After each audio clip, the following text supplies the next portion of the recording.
শিক্ষার্থীরা আমরা সবাই জানি সাধারণ জ্ঞান বিশ্ববিদ্যালয় ভর্তি প্রস্তুতিতে অনেক বড় একটা ভূমিকা রাখে। কারণ সাধারণ জ্ঞান থেকে যেহেতু প্রচুর পরিমাণ প্রশ্ন আসে এবং সাধারণ জ্ঞানের কিন্তু কোনো নির্ধারিত সিলেবাস নাই। যে ঘটনাগুলো ঘটে সেই সমস্ত ঘটনাগুলোই কিন্তু সাধারণ জ্ঞানের মধ্যে আসে। এবং আমাদের এই সাধারণ জ্ঞানের মধ্যে যেটা দেখতে হবে সেটা হলো আসলে কোন বিষয়গুলো আমাদের ভর্তি পরীক্ষার জন্য অত্যন্ত গুরুত্বপূর্ণ, সেই জিনিসগুলো কিন্তু আসলে আমরা দেখবো। সো আমার প্রিয় শিক্ষার্থীরা, তোমরা সবাই সবকিছু ঠিকভাবে শুনতে পাচ্ছ কিনা কাইন্ডলি একটু কমেন্ট করে জানাও, এবং কে কোথা থেকে ক্লাস করছো সেটাও একটু কমেন্ট করে জানাও। সো আমরা দেখি। আর একই সঙ্গে আমি তোমাদেরকে বলি সেটা হলো যে বিশ্ববিদ্যালয়ে ভর্তি প্রস্তুতির জন্য সবচেয়ে গুরুত্বপূর্ণ বিষয় হচ্ছে একটা সঠিক গাইডলাইন। তুমি যদি একটা সঠিক গাইডলাইন পাও, তুমি যদি কোন কোন জায়গা থেকে প্রশ্ন আসে সেই জিনিসগুলো জানো, আমার মনে হয় তোমার প্রস্তুতিতে কোনো ঘাটতি হবে না। কারণ তোমার চেষ্টাটা যেমন দরকার সেরকম একটা ভালো গাইডলাইন দরকার, এবং সেই ভালো গাইডলাইনের জন্য কিন্তু আমরা 10 মিনিট স্কুল এবং আমাদের যে টিম আছে আমরা কিন্তু সবসময় চেষ্টা করি স্টুডেন্টদেরকে একটা প্রপার গাইডলাইন দেওয়ার জন্য। আমরা রেগুলার বেসিস তোমাদেরকে ক্লাস দিয়ে থাকি, রেকর্ড ক্লাস থাকে, আমাদের লাইভ ক্লাস থাকে, আমাদের এক্সামগুলো থাকে, এবং আমাদের টিচাররা খুবই হেল্পফুল, এবং আমরা চেষ্টা করি প্রত্যেকটা গুরুত্বপূর্ণ টপিক যে জায়গাগুলো থেকে প্রশ্ন আসতে পারে সেগুলো তোমাদেরকে দেখিয়ে দেওয়ার জন্য। কারণ হচ্ছে তুমি যেহেতু একজন স্টুডেন্ট এবং সময়টা যেহেতু তোমার হাতে কম থাকে, সো আমরা তোমার প্রস্তুতিটা গোছানোর জন্য সমস্ত কিছু রেডি করে দেই, এবং সে অনুযায়ী কিন্তু তোমরা তোমাদের প্রস্তুতিটা কি করো, নিয়ে নাও। এবং প্রিয় শিক্ষার্থীরা, আমাদের কিন্তু সাফল্যের হারও অনেক বেশি। সো তোমাদের সবার অনুরোধে, তোমাদের সবার রিকোয়েস্টে আমরা 10 মিনিট স্কুল সেকেন্ড টাইমারদের জন্য একটা কোর্স নিয়ে এসেছি, এবং সেটা হচ্ছে সেকেন্ড টাইমার অ্যাডমিশন কোর্স। কারণ আমরা দেখেছি যে মানুষ তার স্বপ্নকে পূরণ করার জন্য সর্বোচ্চ চেষ্টা করে, এবং সেই স্বপ্ন পূরণের জন্য তার পাশে থাকাটা 10 মিনিট স্কুলের যেমন দায়িত্ব, মানে তোমার যে বিশ্ববিদ্যালয়ে ভর্তি প্রস্তুতির স্বপ্ন, এবং আমাদেরও সেই দায়িত্বটা আছে, এবং আমরা তোমার এই সাফল্যের পার্ট হতে চাই। সো প্রিয় শিক্ষার্থীরা, সেই জন্য আমরা যে কাজটা করেছি সেটা হলো আমাদের এই যে অ্যাডমিশনের যে অ্যাডমিশনের জার্নিতে যারা প্রথমবারে হয় নাই, তাদের কেন হয় নাই সেটা আমরা জানি, বাট সেই ভুল ত্রুটিগুলো পেছনে ফেলে আমাদেরকে সামনে এগিয়ে যেতে হবে, এবং আমাদের সামনে আমরা যাতে আমাদের কাঙ্ক্ষিত একটা বিশ্ববিদ্যালয়ে চান্স পেতে পারি এবং আমরা যাতে ভালোভাবে প্রস্তুতি নিতে পারি, সেজন্যই কিন্তু আমরা আসলে এই আন্তর্জাতিক বিষয়াবলী বা সাধারণ জ্ঞানের উপরে আজকে আমরা ক্লাস নিব।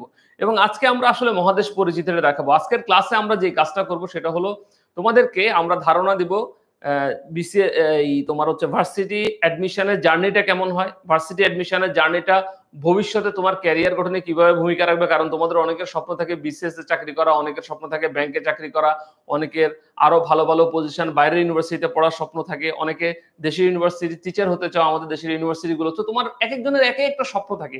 সো এই স্বপ্নগুলোকে পূরণ করার জন্য আসলে তোমার এই সবার আগে একটা ভালো বিশ্ববিদ্যালয়ে ভর্তি হওয়াটা জরুরি।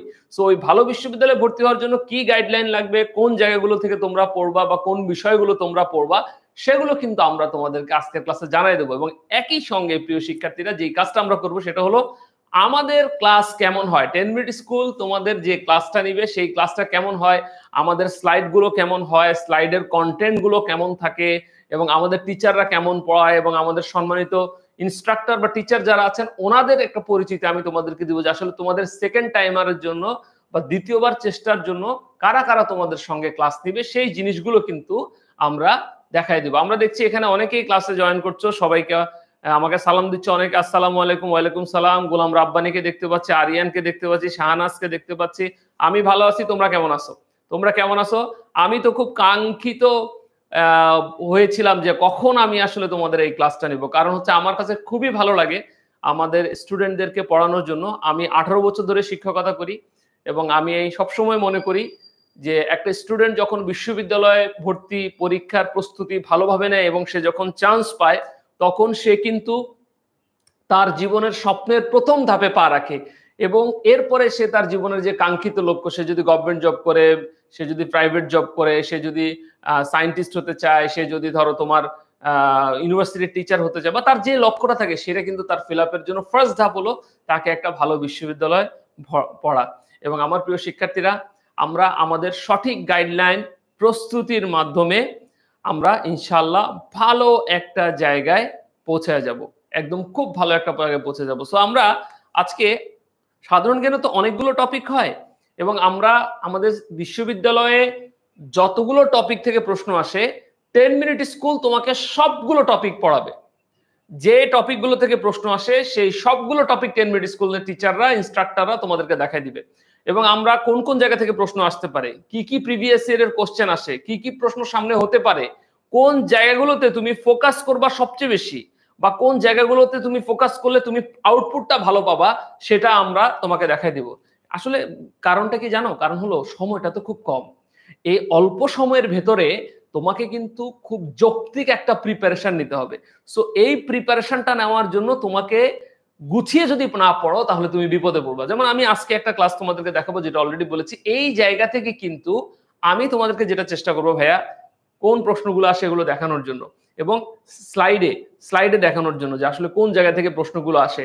ঠিক আছে? সো ফার্স্টে আমরা একটা জিনিস দেখে নেই, সেটা হলো আমাদের এই সেকেন্ড টাইমার অ্যাডমিশন কোর্স, যারা আমাদের সেকেন্ড টাইমার অ্যাডমিশন কোর্সে ক্লাস নেবেন, আমাদের সম্মানিত ইনস্ট্রাক্টররা, আমাদের সম্মানিত ইনস্ট্রাক্টর বা তোমাদের ভাইয়া আপুদেরকে আমি এখন তোমাদেরকে একটু পরিচিত করব। ওনারা সবাই ওয়েল নোন ফেস, সবাই ওনাদেরকে চেনে। তারপরও তোমাদেরকে একটু ওনাদের পরিচিতিটা বা ওনাদের বিষয়টা নিয়ে একটু বলবো তোমাদেরকে।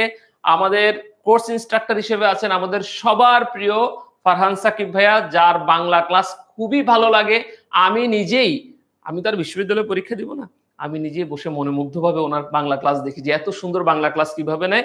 ফারহান সাকিব ভাইয়া 8 ইয়ার্স এক্সপিরিয়েন্স, এবং উনি অত্যন্ত ডেডিকেশন দিয়ে তোমাদের জন্য ডেডিকেটেডলি কাজ করে। তার ডেডিকেশন অসাধারণ, এবং উনি তোমাদের ক্লাস নেবে। এবং উনি গতবারও আমি দেখেছি যে উনি এত সুন্দর করে স্টুডেন্টদেরকে সবকিছু রেডি করে দিয়েছে, যে কিভাবে পড়তে হবে, বাংলার কোন কোন জায়গাগুলো থেকে প্রশ্ন আসে, কিভাবে আসে, প্রচুর অ্যাসাইনমেন্ট ভাইয়া দেন।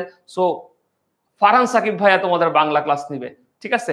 এবং তারপরে আমাদের সুমন ভাইয়ার কথা বলতে হয়। সুমন ভাইয়া নিজে একজন গভর্নমেন্ট সার্ভিস হোল্ডার, এবং সুমন ভাইয়া 16 বছর ধরে ক্লাস নেন, এবং সে বাংলাদেশের নামকরা একজন ইংরেজি শিক্ষক। সো সুমন ভাইয়ার ক্লাস তোমরা পাবা। সুমন ধরে ধরে প্রত্যেকটা জিনিস তোমাদেরকে দেখাই দিবে যে আসলে কোন জায়গা থেকে প্রশ্ন আসে, কি কি প্রশ্নগুলো হয়। বা ইংলিশে তো আমাদের অনেকের দুর্বলতা থাকে, আসলে আমরা ইংরেজি কিন্তু বুঝি না অনেক ক্ষেত্রে, যে আসলে কোন কোন জায়গা কিভাবে প্রশ্ন আসতে পারে, বা একটা বেসিক দুর্বলতা আমাদের থাকে। সো এই জায়গাগুলো থেকে তোমার সুমন ভাইয়া তোমাদেরকে প্রশ্ন করবে। সুমন ভাইয়া ঢাকা ইউনিভার্সিটির স্টুডেন্ট। আর তোমাদের অব্র ভাইয়া তো তোমাদের সামনে আছে। একজন জিজ্ঞেস করছে, ভাইয়া আপনি কি ডিউর স্টুডেন্ট? ইয়েস, আমি ঢাকা ইউনিভার্সিটির স্টুডেন্ট। আমি পড়াই আজকে 18 বছর, 18 ইয়ার্স প্লাস, 18 বছর ক্রস করেছে, 19তম বছরে আমার পড়েছে। সো আমি অব্র ভাইয়া তোমাদের ক্লাস নিব সাধারণ জ্ঞানের, এবং আমি বিশ্বাস করি আমার স্টুডেন্টরা বিভিন্ন ইউনিভার্সিটির টিচার, বিভিন্ন ভালো ভালো জায়গায় আমার স্টুডেন্টরা আছে, এবং আমি বিশ্বাস করি তোমরাও, ওরা যেরকম সফল হয়েছিল তোমরাও সেভাবে সফল হবা। এবং আমি তোমাদের স্বপ্ন পূরণে অব্র ভাইয়া সাধারণ জ্ঞানে সবসময় তোমাদের পাশে আছে, এবং I will do my level best. আমি তোমাদের জন্য সবটুকু করব, ভালো গাইডলাইন দেওয়ার চেষ্টা করব, যাতে তোমরা চান্স পাও। তোমরা চান্স পাওয়া মানে 10 মিনিটের অ্যাচিভমেন্ট, তোমরা চান্স পাওয়া মানে আমার অ্যাচিভমেন্ট, তোমরা চান্স পাওয়া মানে এটা আমাদের জন্য অনেক গর্বের। সো আমি ওই অপরচুনিটিটা কেন মিস করব? সো রবিউল ইসলাম সানি ভাইয়া ইজ আউটস্ট্যান্ডিং। সানি অসাধারণ বাংলা ক্লাস নেয়। আমি মাঝে মাঝে খুব ভালো লাগে, আমি যখন দেখি আমাদের টিমে ফারহান সাকিব ভাইয়া তো আছেনই, রবিউল ইসলাম সানি আছে, এবং আমাদের সবার প্রিয় ফারসিম আছে, মাহবুবুল নেওয়াজ ফারসিম, আমার খুব প্রিয় ছোট ভাই। ও অসাধারণ ভাবে ক্লাস নেয়। ফারসিম 4 ইয়ার্স ধরে ক্লাস নেয়, সানি 6 বছর ধরে ক্লাস নেয়। ফ্যান্টাস্টিক একটা বাংলা টিম। তুমি যদি দেখো আমাদের এত সুন্দর পড়ায় তারা, অসাধারণ। এছাড়া আমাদের আছে হলো দুর্জয় ইংরেজিতে দারুণ। দুর্জয়কে চিনে না 10 মিনিট স্কুলের এমন স্টুডেন্ট খুব কম আছে। অনেক দারুণ ভাবে দুর্জয় পড়ায়, এবং দুর্জয়ের সবচেয়ে বড় গুণ হলো সে যেমন অসাধারণ ভালো পড়ায়, সে চেষ্টা করে সব সময় তার স্টুডেন্টদেরকে একটা ভালো গাইডলাইন দেওয়ার জন্য, এবং সে অলওয়েজ মোটিভেট করার চেষ্টা করে। এটা দুর্জয়ের অনেক ভালো একটা গুণ, এবং আমি দেখেছি, আমার কাছে খুব ভালো লাগে। এছাড়া আমাদের নীলিমা আছে, নীলিমা বিউপির স্টুডেন্ট, এবং নীলিমাও খুবই অসাধারণ ভালোভাবে পড়ায় এবং চেষ্টা করে নীলিমা। আর সিমেন্সের কথা কি বলবো, সিমেন্স আমার থেকেও ভালো জেনারেল নলেজ ক্লাস নেয়, এবং সিমেন্সকে আমার খুবই ভালো লাগে। এত সুন্দর ভূগোল পড়ায় সে। আমি তো মাঝে মাঝে বসে বসে সিমেন্সের ক্লাস দেখি যে এত সুন্দর কিভাবে পড়ায়। সো তোমাদের সিমেন্স ভাইয়া, ফারহান সাকিব ভাইয়া, সুমন ভাইয়া, নীলিমা আপু সবাই তোমাদের ক্লাস নেবে। এবং আমরা তোমাদেরকে একটা জিনিস বলি, আমরা কিন্তু মোস্ট যারা হলো তোমার পুরনো টিচার, ডেডিকেটেড টিচার, এবং যাদের স্টুডেন্ট ফিডব্যাক ভালো, এবং যারা স্টুডেন্ট ওরিয়েন্টেড, এবং যারা ভালো গাইডলাইন দেয় স্টুডেন্টদেরকে, সেই টিচারদেরকে আমরা সেকেন্ড টাইমের কোর্স ইনস্ট্রাক্টর হিসেবে রেখেছি। তুমি দেখবা যে প্রত্যেকের একাডেমিক ব্যাকগ্রাউন্ড অনেক ভালো, প্রত্যেকে অনেক ফেমাস একজন টিচার এবং বাংলাদেশের নামকরা টিচাররা তোমাদের হচ্ছে ক্লাস নেবে এখানে। আমাদের এই কোর্সে আমরা 50+ লাইভ ক্লাস দিব, আমরা 50+ লেকচার শিট দিব, আমরা 50+ লেকচার স্লাইড দিব, আমরা ডেইলি এক্সাম নিব 50টা, মানে তুমি ক্লাস যেটা করবা সেটার উপরে তুমি কিন্তু কি দিবা, এক্সাম দিবা। আমরা সবচেয়ে বড় গুরুত্বপূর্ণ বিষয় যেটা আমার খুবই ভালো লাগে 10 মিনিট স্কুলে, সেটা হলো আমরা ডাউট সলভ ক্লাস দিই। মানে আমি অনেক জায়গায় দেখেছি আমার লাইফে যে স্টুডেন্টরা অনেক প্রবলেম ফেস করে কিন্তু সেটা নিয়ে টিচারকে সাথে কমিউনিকেট করতে পারে না। বা 10 মিনিট স্কুলের কিন্তু নিজস্ব গ্রুপ আছে, সেখানে তোমাদেরকে অ্যাড করা হয়, সেখানে আমরা তোমাদের সাথে থাকি। প্লাস হচ্ছে আমরা ডাউট সলভ ক্লাস করি, কারণ তুমি যখন একটা জিনিস পড়বা, ধরো তুমি নাইম দুর্য ভাইয়া বা সুমন ভাইয়ের একটা ক্লাস করলা, অথবা আমাদের সিমেন্সের একটা সাধারণ জ্ঞান ক্লাস করলা, আমার একটা সাধারণ জ্ঞান ক্লাস করলা, নীলিমার ক্লাস করলা, তোর অনেকগুলো ডাউট হতে পারে, অনেকগুলো বিষয় আছে যে জিনিসটা হয়তো তুমি নাও পেতে পারো।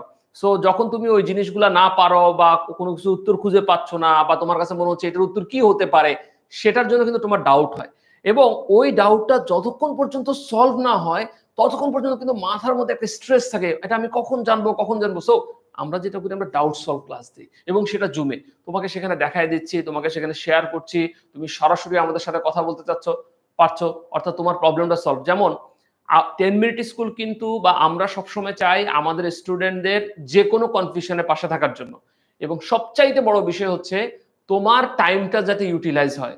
আমি বারবার তোমাদেরকে একটা কথা বলতে চাই, সেটা হলো যে তোমাকে প্রিপারেশন নেওয়ার জন্য সময় সেভ করাটা খুব গুরুত্বপূর্ণ। সো দেখা গেছে অনেকে কি করো, কোথাও জার্নি করে গিয়ে কোচিং করতেছো, বা কোথাও গিয়ে তুমি পড়তেছো, তোমার টাইম নষ্ট হচ্ছে, পথে স্ট্রেস তুমি ফেস করছো। অনেকে আবার ঢাকার ভেতরে এসে ঢাকায় কোচিং করে বা বাইরে কোথাও কোচিং করে তোমার স্ট্রেস লাগে অনেকের। সো তুমি যখন অনলাইনে ক্লাস করবে, তুমি তোমার বাসায় বসে ক্লাস করতে পারতেছো, বাসায় বসে তুমি তোমার ডাউট গুলো সলভ করতেছো, বাসায় বসে তুমি সাপ্তাহিক এক্সাম গুলো দিচ্ছ, যেটা আমরা উইকলি এক্সাম নেই, ডেইলি এক্সাম তো নিবই, আমি তোমাদেরকে বলেছি, এগুলো নেই, তখন কিন্তু তোমার প্রিপারেশন ভালো হয়।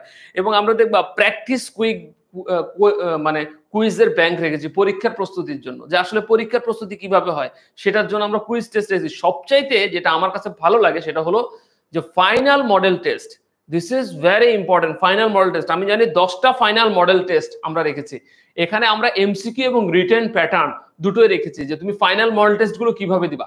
সেখানে আমরা এমসিকিউ, রিটেন পার্ট এক্সিলেন্ট ভাবে তোমাদেরকে টেস্ট নিব, এবং এই টেস্টগুলোতে কিন্তু তোমাদের ভালো করতে হবে, ক্লিয়ার। এবং আমরা তোমাদের জন্য, প্রিয় শিক্ষার্থীরা, তোমাদের জন্য আমরা কোর্স ফি খুবই নমিনাল রেখেছি, কারণ যেহেতু সেকেন্ড টাইমার আমরা সবার কথা বিবেচনা করি, এবং এই কোর্সটা আমরা শুধুমাত্র স্টুডেন্টদের বেনিফিটদের জন্য দিচ্ছি। এটা পড়ায় যে আমাদের খুব বেশি বেনিফিট হবে বিষয়টা তা না, বাট আমরা চাই আমাদের স্টুডেন্টরা যাতে ভালো কিছু করে এবং তারা যাতে ভালো করতে পারে। স্টুডেন্ট ওরিয়েন্টের জন্য খুবই নমিনাল ফি, এখন 1750 টাকায় তুমি দিতে পারবা। আমাদের ওয়েবসাইটে গেলে দেখবা বি ইউনিট সেকেন্ড টাইমের অ্যাডমিশন কোর্স আছে, তুমি সেখান থেকে কোর্সটা কিনে তুমি ক্লাসটা করতে পারবা। এটা হলো তোমাদের কোর্সের বিস্তারিত বিষয়, যেখানে আমরা তোমাদেরকে আলোচনা করেছি পুরো বিষয়টা। এবং আমরা সবাই জানি Rajshahi university, Chirang university, Jahangirnagar university সহ, বা যে ইউনিভার্সিটিগুলোতে যেখানে এটা তুমি যে পরীক্ষাগুলো দিবা, সেই পরীক্ষাগুলো যাতে তোমার ভালোভাবে তুমি দিতে পারো, সেজন্য আমি তোমাদেরকে এই জিনিসগুলো বলে দিয়েছি। সো কারণ তুমি যখন একটা কোর্স করবা আমাদের এখানে, তোমার কিন্তু জানতে হবে যে আসলে কে তোমার এখানে ক্লাস নিচ্ছে, সেটা আমি আলোচনা করেছি। আমি তোমাদেরকে বলেছি যে আমাদের কয়টা ক্লাস পাবা, এক্সাম পাবা। এক্সাম ভাই, এক্সাম নিয়ে চিন্তা করার কোনো কারণ নেই, আমরা ডেইলি উইকলি এক্সাম আমরা নিব। তোমরা জানো 10 মিনিট স্কুল বাংলাদেশের অন্যতম সেরা একটা প্ল্যাটফর্ম, এবং 10 মিনিট স্কুল তার স্টুডেন্টদের প্রতি যে তার যে কমিটমেন্ট, সেটা সর্বোচ্চটুকু রাখার চেষ্টা করে। এবং আমরা চাই তোমরা ভালো করে 10 মিনিট স্কুলের সাথেই তোমাদের ক্যারিয়ারটা সামনে আগাইতে যাবা। আমি অনেকে দেখছি এখানে ক্লাস করছে, দেখা যাচ্ছে এখানে আমাদের আরিয়ানকে দেখা যাচ্ছে। আরিয়ান বলছে ভাইয়া জিকের বেস্ট গাইড কি? জিকের যে কোনো বই যেটা তোমার কাছে খুব ভালো মনে হয়, যেটা বেশি চলে, সেরকম একটা কিনতে পারো, কোনো অসুবিধা নাই। আচ্ছা, আমাকে আরিয়ান জিজ্ঞেস করছে ভাইয়া আপনি কি ডিউ এর স্টুডেন্ট? এক্স্যাক্টলি, আমি ডিউ এর স্টুডেন্ট। আচ্ছা, আচ্ছা, আরেকজন প্রশ্ন করেছে, আমাদের ফাহিমা বেগম প্রশ্ন করেছে, আসসালামু আলাইকুম ভাইয়া, আপনি কেমন আছেন? আমি ভালো আছি ফাহিমা, তুমি কেমন আছো? ইব্রাহিম আমাকে সালাম জানাচ্ছে। ইব্রাহিম, ওয়ালাইকুম সালাম। ঠিক আছে। ও ফাহিমা 2025 হিউম্যানিটিজ ব্যাচ এখনই ক্লাস করছে, ফ্যান্টাস্টিক ফাহিমা, তোমার জন্য একটা শুভকামনা রইলো, তুমি এগিয়ে আছো। আমরা কিন্তু এটাই চাই, আমরা কিন্তু আমাদের এইচএসসি 24 ব্যাচও এই ক্লাসটা যাচ্ছে, কারণ কি জানো, আমরা চাই আমাদের স্টুডেন্টরা ভালো করুক। সো সবার জন্য এই ক্লাসটা যাচ্ছে। সো আমরা কি কি জিনিসগুলো মহাদেশের ভেতরে আমরা দেখব আজকে। আমরা জাস্ট পুরো বিষয়টা, এই বিষয়গুলোর উপরে আমাদের আগামীতে আরো ডিটেলস ক্লাস হবে, আরো ডিটেলস আমরা অনেক বিষয় এখান থেকে আলোচনা করবো। আজকে জাস্ট আমরা একটু দেখি যে হালকা একটু যে কোন কোন বিষয়গুলো আসে। যেমন তোমার একটা ধারণা তো দরকার আছে যে কোন কোন জায়গা থেকে প্রশ্ন আসে, বা তুমি নিজেও কিন্তু সেকেন্ড টাইম পরীক্ষা দিতে, মানে ফার্স্ট টাইম পরীক্ষা দিয়ে দেখেছো যে কোনগুলো আসছে তুমি পারো নি। তো দেখো তোমার সাথে মিলে কিনা। আচ্ছা, আমরা এশিয়া মহাদেশের ভৌগোলিক জাতীয় রাজনৈতিক বিষয়গুলো নিয়ে আমরা আলোচনা করব। আমরা আফ্রিকা মহাদেশের ভৌগোলিক জাতীয় বিষয়গুলো নিয়ে আলোচনা করব। আমরা ওশেনিয়া মহাদেশের ভৌগোলিক বিষয়গুলো নিয়ে আলোচনা করব। ইউরোপ মহাদেশ, আমেরিকা, দক্ষিণ আমেরিকা মহাদেশ নিয়ে আলোচনা করব। আমাদের না 60টা মহাদেশ আছে পৃথিবীতে। কয়টা মহাদেশ আছে? 60টা মহাদেশ আছে। সো একটা জিনিস খেয়াল করো, এই পৃথিবীর যে 60টা মহাদেশ, এই 60টা মহাদেশ থেকে কিন্তু প্রায় সময় প্রশ্ন আসে। যেমন তোমাদেরকে একটা জিনিস বলি, পৃথিবীতে সবচাইতে বেশি জনসংখ্যা বসবাস করে কোথায় জানো? এশিয়া মহাদেশে। আমরা যে মহাদেশে বসবাস করি এশিয়া মহাদেশ, আমরা এশিয়া মহাদেশের কোন পার্টে বসবাস করি বলতে পারবা? আমরা এশিয়া মহাদেশের দক্ষিণ এশিয়াতে বসবাস করি, এবং এশিয়া মহাদেশে সবচাইতে বেশি মানুষ বসবাস করে। এবং আরেকটা মজার বিষয় তোমাদেরকে বলে রাখি, সেটা হলো আফ্রিকা মহাদেশে দেশের সংখ্যা সবচাইতে বেশি, কারণ আমরা জানি মহাদেশের ভেতরে দেশ থাকে। সো সবচাইতে বেশি দেশের সংখ্যা মহাদেশের ভেতরে, সেটা হলো এই আফ্রিকা মহাদেশে দেশের সংখ্যা বেশি। কয়টা জানো? 54টা। যদিও আমরা দেখাবো তোমাদেরকে একটু পরে। আমরা আমেরিকা মহাদেশ আছে, অ্যান্টার্কটিকা মহাদেশ আছে। অ্যান্টার্কটিকা মহাদেশ শুধু বরফ আর বরফ। বলা হয়ে থাকে যে অ্যান্টার্কটিকার বরফ যদি পুরোটা গলে যায় তাহলে সারা পৃথিবী নাকি পানির নিচে চলে যাবে। তাহলে মানে অ্যান্টার্কটিকা বরফ কতটা গুরুত্বপূর্ণ। এবং অ্যান্টার্কটিকার বরফ কখন ঠিক থাকবে জানো? যখন পৃথিবীতে কার্বন নিঃসরণের পরিমাণ কমবে, প্রকৃতির প্রতি আমরা জোর দিব, প্রচুর পরিমাণে গাছ লাগাবো। আমরা যদি গ্রিন হাউস গ্যাসের পরিমাণ কমাতে পারি তাহলে পৃথিবীতে এক্সেলেন্ট একটা জায়গায় চলে যাবে, পৃথিবী শীতল হবে, এবং আমাদের মতো ভাটি অঞ্চলের যে দেশগুলো আছে যেখানে বন্যা হয়, প্লাবন বেশি হয়, সেগুলো অনেকটা কি কমে আসবে। এবং এই অ্যান্টার্কটিকা মহাদেশে মনে রাখবা যে কোনো মানুষ বসবাস করে না। এরকম একটা প্রশ্ন কিন্তু আমি পরীক্ষায় পেয়েছিলাম যে কোন মহাদেশে কোনো মানুষ বসবাস করে না? আমরা বলি অ্যান্টার্কটিকা মহাদেশ। সো আমার প্রিয় শিক্ষার্থীরা, আমি তোমাদেরকে যে বিষয়টা বলতে চাচ্ছি সেটা হলো মহাদেশগুলো থেকে কিন্তু প্রশ্ন আসে। গল্পে গল্পে কিন্তু আমি কিছু প্রশ্ন বলে দিয়েছি। পৃথিবীতে সবচেয়ে বেশি লোক বসবাস করে এশিয়া মহাদেশে। পৃথিবীতে সবচাইতে তোমার বরফ আচ্ছাদিত বা কোনো মানুষ যেখানে বসবাস করে না, কোন মহাদেশে কোনো মানুষ বসবাস করে না, বা সবচাইতে বেশি বরফ আচ্ছাদিত মহাদেশ কোনটি? অ্যান্টার্কটিকা মহাদেশ। পৃথিবীতে অন্ধকারাচ্ছন্ন মহাদেশ কাকে বলা হয়? আফ্রিকা মহাদেশকে বলা হয়। এবং এটা তোমাদেরকে আমরা জানাই দিব যে একটু পরে যে আফ্রিকাকে কেন অন্ধকারাচ্ছন্ন মহাদেশ বলা হয়। ঠিক আছে?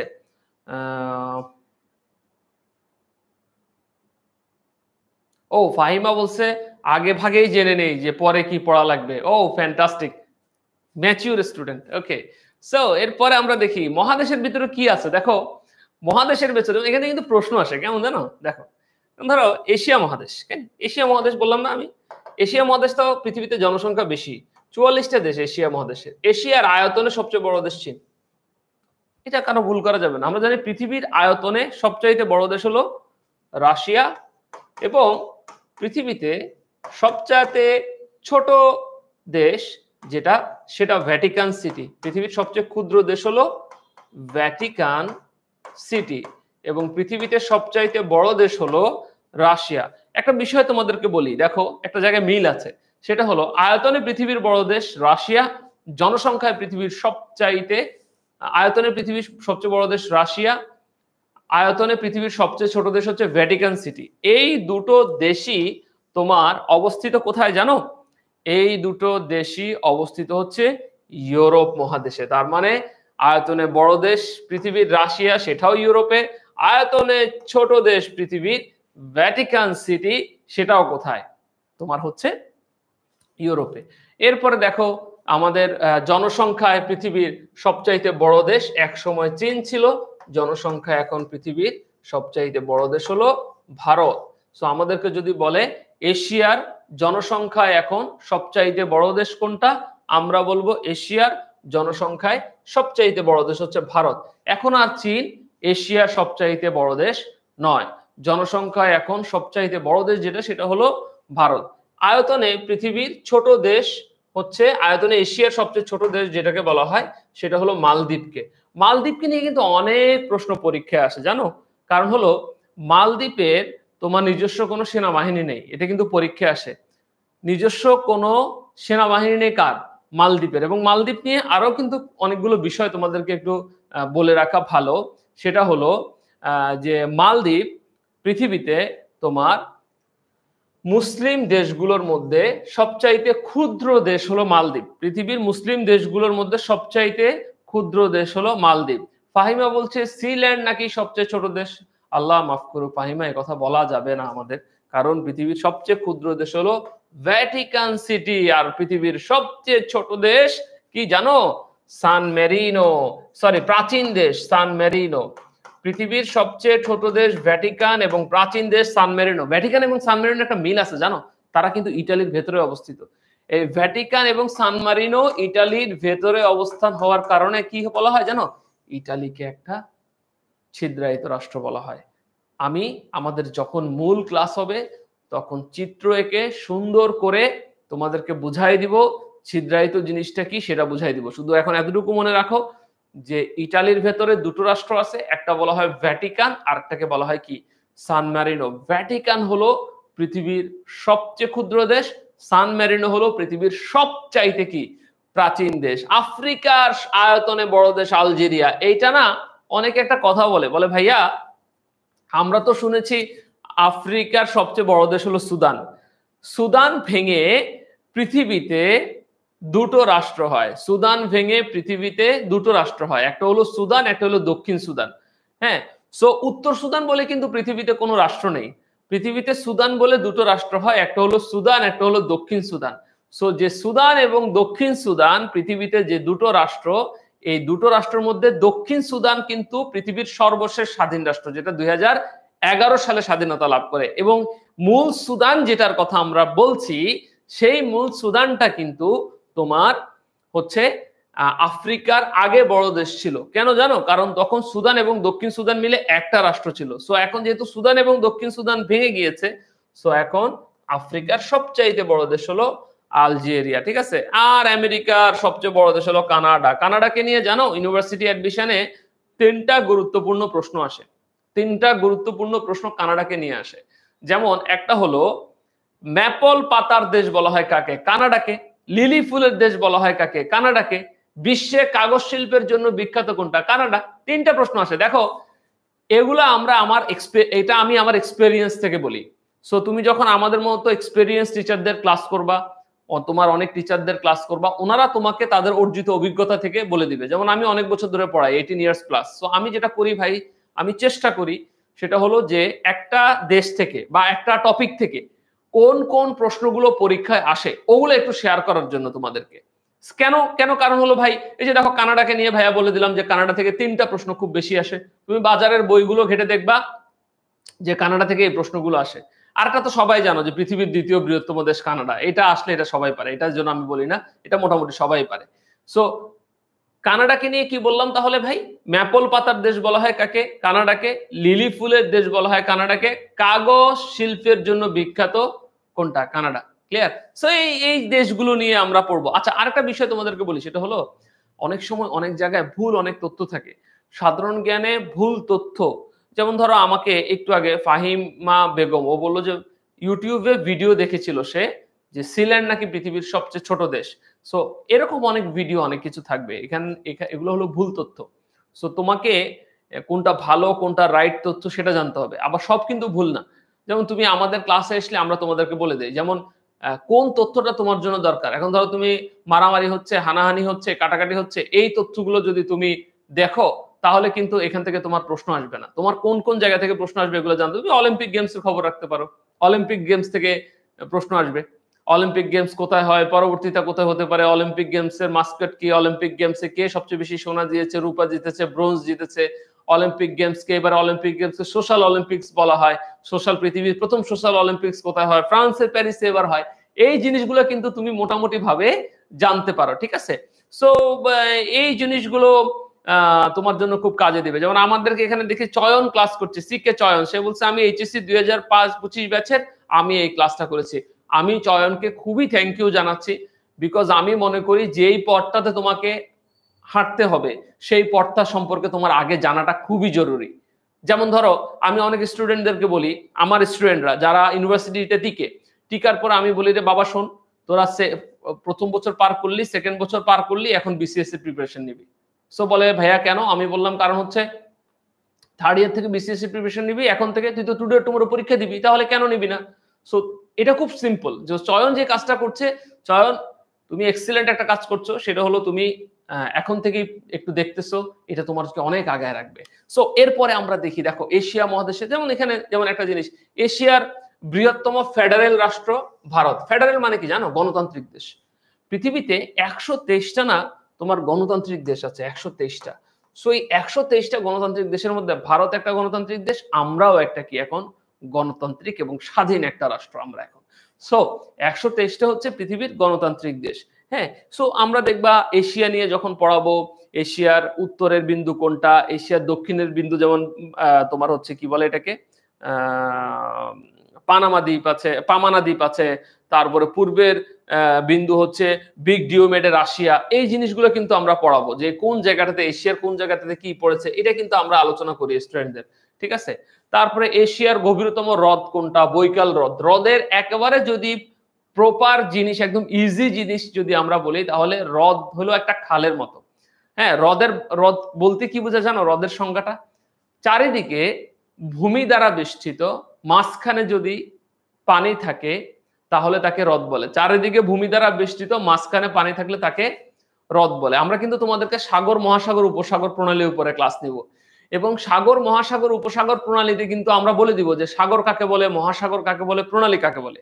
এখন তুমি বলতে পারো যে আচ্ছা ভাইয়া, সাগর কাকে বলে এটা আপনি বলছেন, মহাসাগর কাকে বলছেন, প্রণালী কাকে বলছেন, এগুলো কি লাগবে ভাইয়া? আমরা তো জানবো যে এই কুক প্রণালী কোথায়, বেরিং প্রণালী কোথায়, পৃথিবীর সবচেয়ে বড় সাগর কোনটা, পৃথিবীর সবচেয়ে বড় মহাসাগর কোনটা, ছোট সাগর কোনটা, এগুলা।